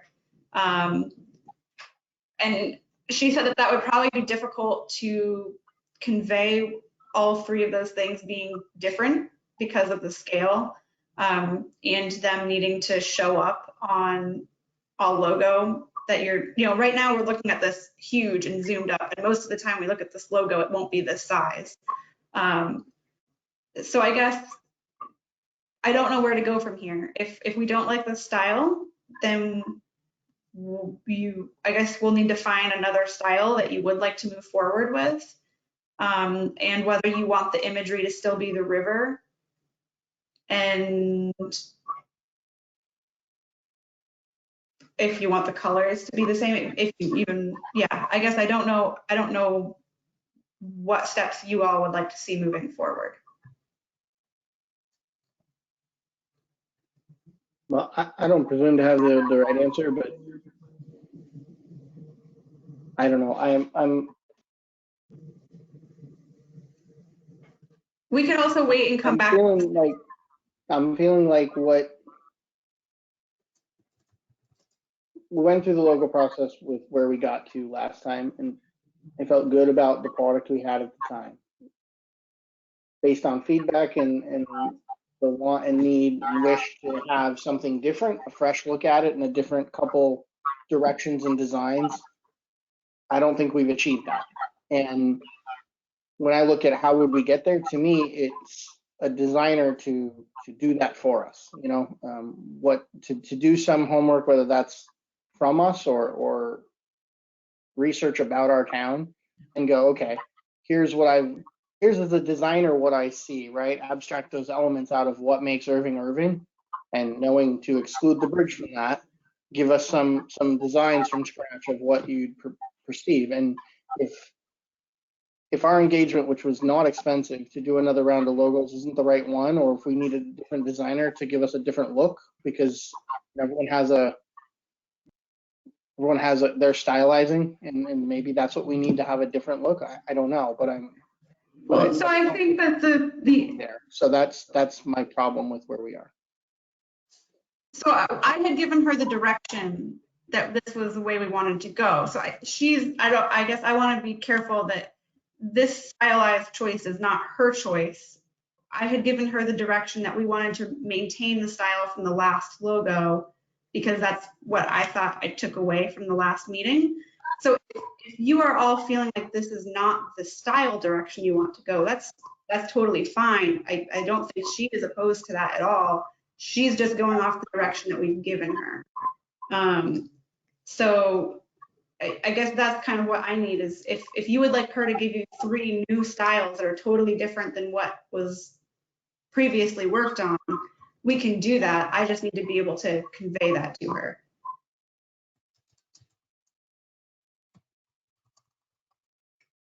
I don't know, Billy, do you feel the same way? I mean, Yeah, I kind of do. I guess what's gotten lost for me is the purpose of why we're doing this. Is it just for business cards? Is it, you know, to put a plaque or another sign out showing our, you know, our example of what Irving is to us? And I thought I heard that this was something that was going to be on our vehicles as well. And I don't really see that on our vehicles. I mean, it just doesn't seem to fit certainly what I want to see on the vehicle. So, so I'm not sure that we've gotten lost. I think we've gotten lost on what it is. I think we're trying to do maybe too many things. We're trying to make this appear on a whole bunch of things and do a whole bunch of things when it doesn't maybe work that way. I'm not exactly sure. What do you mean by that, Bill? By what I just said. If I go back to what I thought, Bill, that we were trying to do, to me it was a couple things. One was, yes, we need media, right? We need business cards and letterheads and things like that. But we also wanted to revamp our signage, right? Part of the mass project kind of identified some options for a different way of branding and identifying the town to visitors and others. And to me, you know, I thought of it more as a brand image, right? What's the image of Irving that we want people to see and know, right? And it kind of goes back to that. It's a great place to visit. It's a great place to live. You know, whatever that kind of slogan is, if you will. But taking the essence of that into a full, like, you know, from a private sector into a brand image, right? What is, you know, if you see a Kraft logo or you see Nike in the swish, you know it's Nike. You don't need to say Nike. You don't need any of that, right? There's a whole image. There's a color. There's a design. There's all of that. And so when I first heard us talking about this, to me, we wanted to put out some sort of logo and maybe slogan and selection of media and product that all identified Irving, right? And what Irving was to us, to others, so that they knew what it was. It's somewhere to come visit, it's somewhere to hike, it's somewhere to fish, right, to kayak, to all those things, right? And no, you are completely right. We can't put all that into one image and slap it on the side of a car and have it make sense. You know, that's not real, but how do we take a cohesive design or brand? There's a blueprint, I guess. There's another term for it. I can't think of it right now. Mm-hmm. And we have a logo that's meaningful to us that also conveys something to the casual observer. And then we carry that same thread of font and colors and way of designing into other signage, into wayfinding, maybe into trail maps. If we have our own, you know, want to do our own trail maps for our non-state trails, to recreational areas, to, you know, all those things, right? So our letterhead has a small version of it or a different version of it, but it's all cohesive. It's a cohesive image. That's what I had in my head, what we were trying to build. Right. Correct. That is what we're trying to accomplish. And to your point, all of these projects build off each other and talk to one another. So once the colors are set on, that's the color palette that we're going to pull the signage throughout town from. Using the UMass project as part of our inspiration, the fonts are going to be used consistently on the website and in letterhead and in business cards, so it's consistent. Can I think to Mariah's question a few minutes ago, could we have a few weeks to work with the designer to try to bring back to you maybe something that I think we're hearing tonight to you? It may not be perfect, so I don't want to promise everything. I think a challenge, I mean, we can still keep working on a similar design with the focus more in the Farley section of town, and trying to pull inspiration from the river and maybe Route 2 or other natural locations. Try to convey the outdoor recreation aspect of it. It may not be perfect. So if you have other ideas about style that you want to see different, whether it's shape, whether it's color, whether it's level of detail within the graphics that you're seeing, I think that type of feedback would be helpful so that we can be very specific with the designer about what you're looking for. And I know I'm seeing in the chat there's several suggestions, and one was, what about if people submitted photos or sketches or drawings, if people had that particular interest, to help try to convey the scene that they're imagining in their heads. I do want to point out though that we did use an Irving photographer's photos of the Miller's River to help set each of these designs. They were shared with the graphic artist, so we can keep doing that. It's not that we haven't done that. So I guess I offer that for context. Can we have a chance to work again with the designer to do another revision? And if there's feedback from the board, or even if it's members of the public for some additional ideas, we can try to incorporate some of that.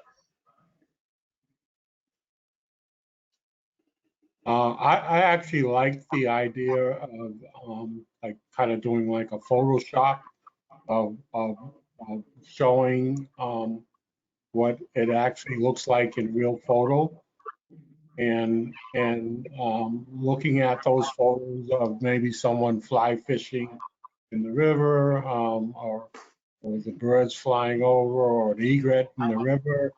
You got Irving State Forest, some really nice scenes that you could take from that. And you get the rock climbers, you get the bridge. I mean, all of those things, if you kind of plot them out in photographs so that you found the right one that you liked, and how do you put them all together to show not just one thing, but what Irving represents. Okay. I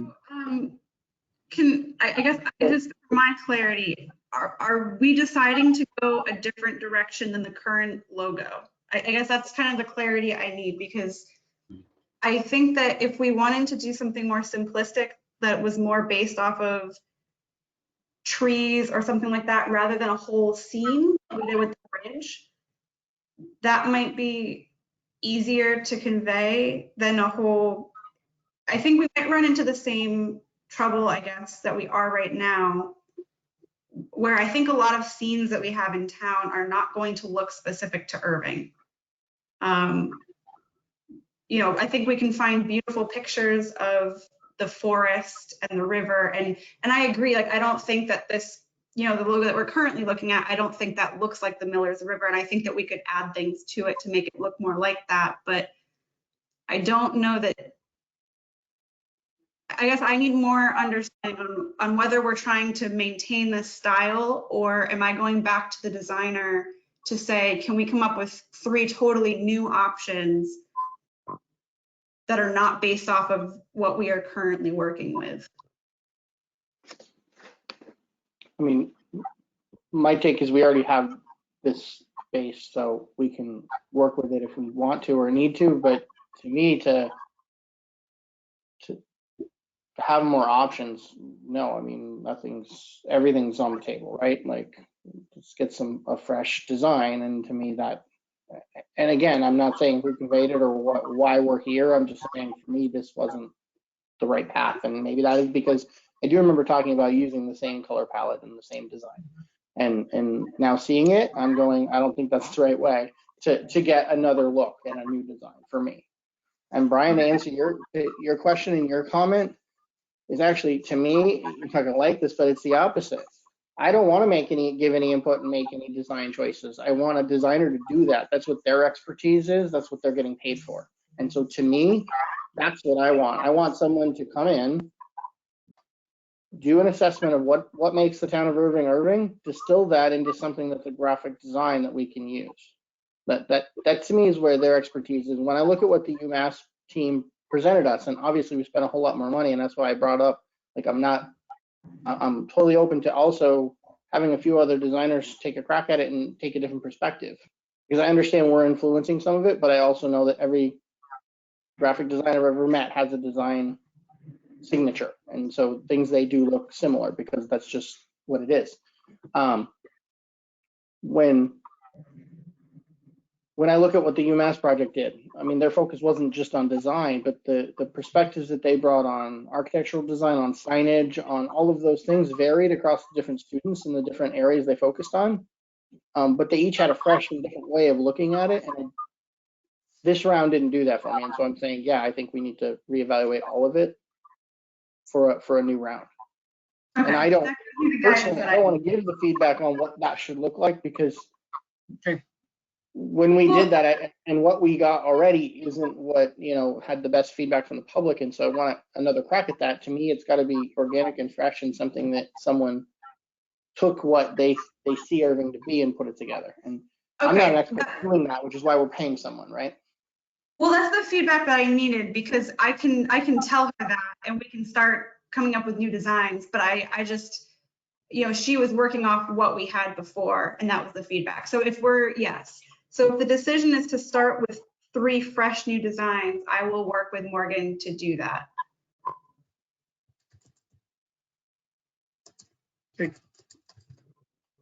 Yeah, I'm fine with that if you are, Bill.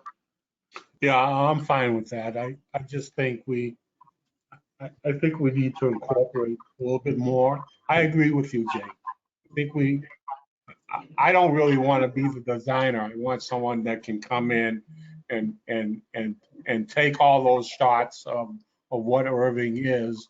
I mean, I know what I see when I come through Irving. I know that lots of people come here and their cars are parked on the side of Route 2, and you see the fishermen fly fishing in summer, and you see the kayaks coming down in the whitewater rapids, and there's just a lot of other visional type pictures that you see, and somehow I want to be able to see that in that logo, and that I'm not seeing that. I mean, to kind of give an example of of what I'm trying to say is the gentleman who came through with the movie outfit who said, well, I came here because we knew about the river, and I came here because I came to Irving to fly fish. And I knew the kind of scenery that presented, and that's why we're here. Although they said it was Connecticut in the movie, but that part I don't get at all. But having said that, there are tons of people that come here for those same particular feelings that they get from whatever part of Irving. And that's what we need to look for and try to bring into that one shot. And that's not it. Okay. Well said, Bill. I like it. My final feedback would be go ahead. And I would say if we feel the same way about the next round, then maybe we should have another look at it by someone else, see what, we often approach other projects with an RFP or a designer selection, you know, all those kinds of things. We selected someone and gave it a shot, and would say, you know, fine to do another round. And if it's still not just inspiring us, you know, to me, this needs to be inspiring. I want to look at this and go, I was part of making that branding for Irving. See Irving in that image, it's great. I'm not feeling it, right? So if we get there, great. If we don't, then I think we should come at it from a different angle, or we should reevaluate how we're coming at getting to it. Because I totally agree with Bill. I'm not the one who can do that. I want someone to give that to me as the product. Okay. Okay. Sorry, that wasn't as positive as we'd like, but I think it's at least productive in a direction. Yeah, no, I think, yes, just having a direction is what I need to move forward. So I will do that. Thank you. Thank you.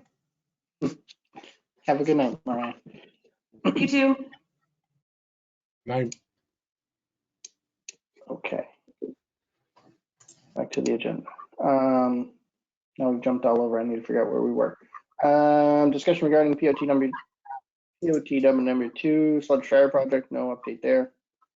I'm going to be meeting with Morris this week, but I can give you an update after that. Okay. And we still have the open item of if we can or should propose a change to the application. That was, yeah, there was a discussion item about that. I can't recall what it was. But. Review a meeting minutes? Is that what we're down to? Yep. Well, if you want to. I I make would a love motion. to. They're my favorite part of the night. I'm sorry, Bill. Go ahead. I was just going to make a motion on the meeting minutes. Go ahead. Motion to accept the meeting minutes of Monday, February 22nd, 2021 as written. I will second. Any discussion? I have none. I don't either. All in favor? Aye. Aye. Thank you, gentlemen. Did you have a chance to review the, was there another one? Am I mixing that up? Maybe I'm mixing that up. Review the what? Never mind. That was the one. I'm thinking of our conversation about April. No, that one's going to be coming to you tonight. As soon as we're done with this meeting, I'm 20 minutes left. All right. All right. Well, if there's no other business, then 6, and next Monday we'll have a deliberation on that. We'll have complete streets to review that proposal, and then we'll obviously have some carrying items, and I'm sure we'll have some new business by then. Right. Anything else, Bill? I have nothing. No, all set. Motion to adjourn. Second. All in favor? Aye. Aye. Good night. Thank you. Thank you. Good night, everyone. Thank you, guys. Thank you.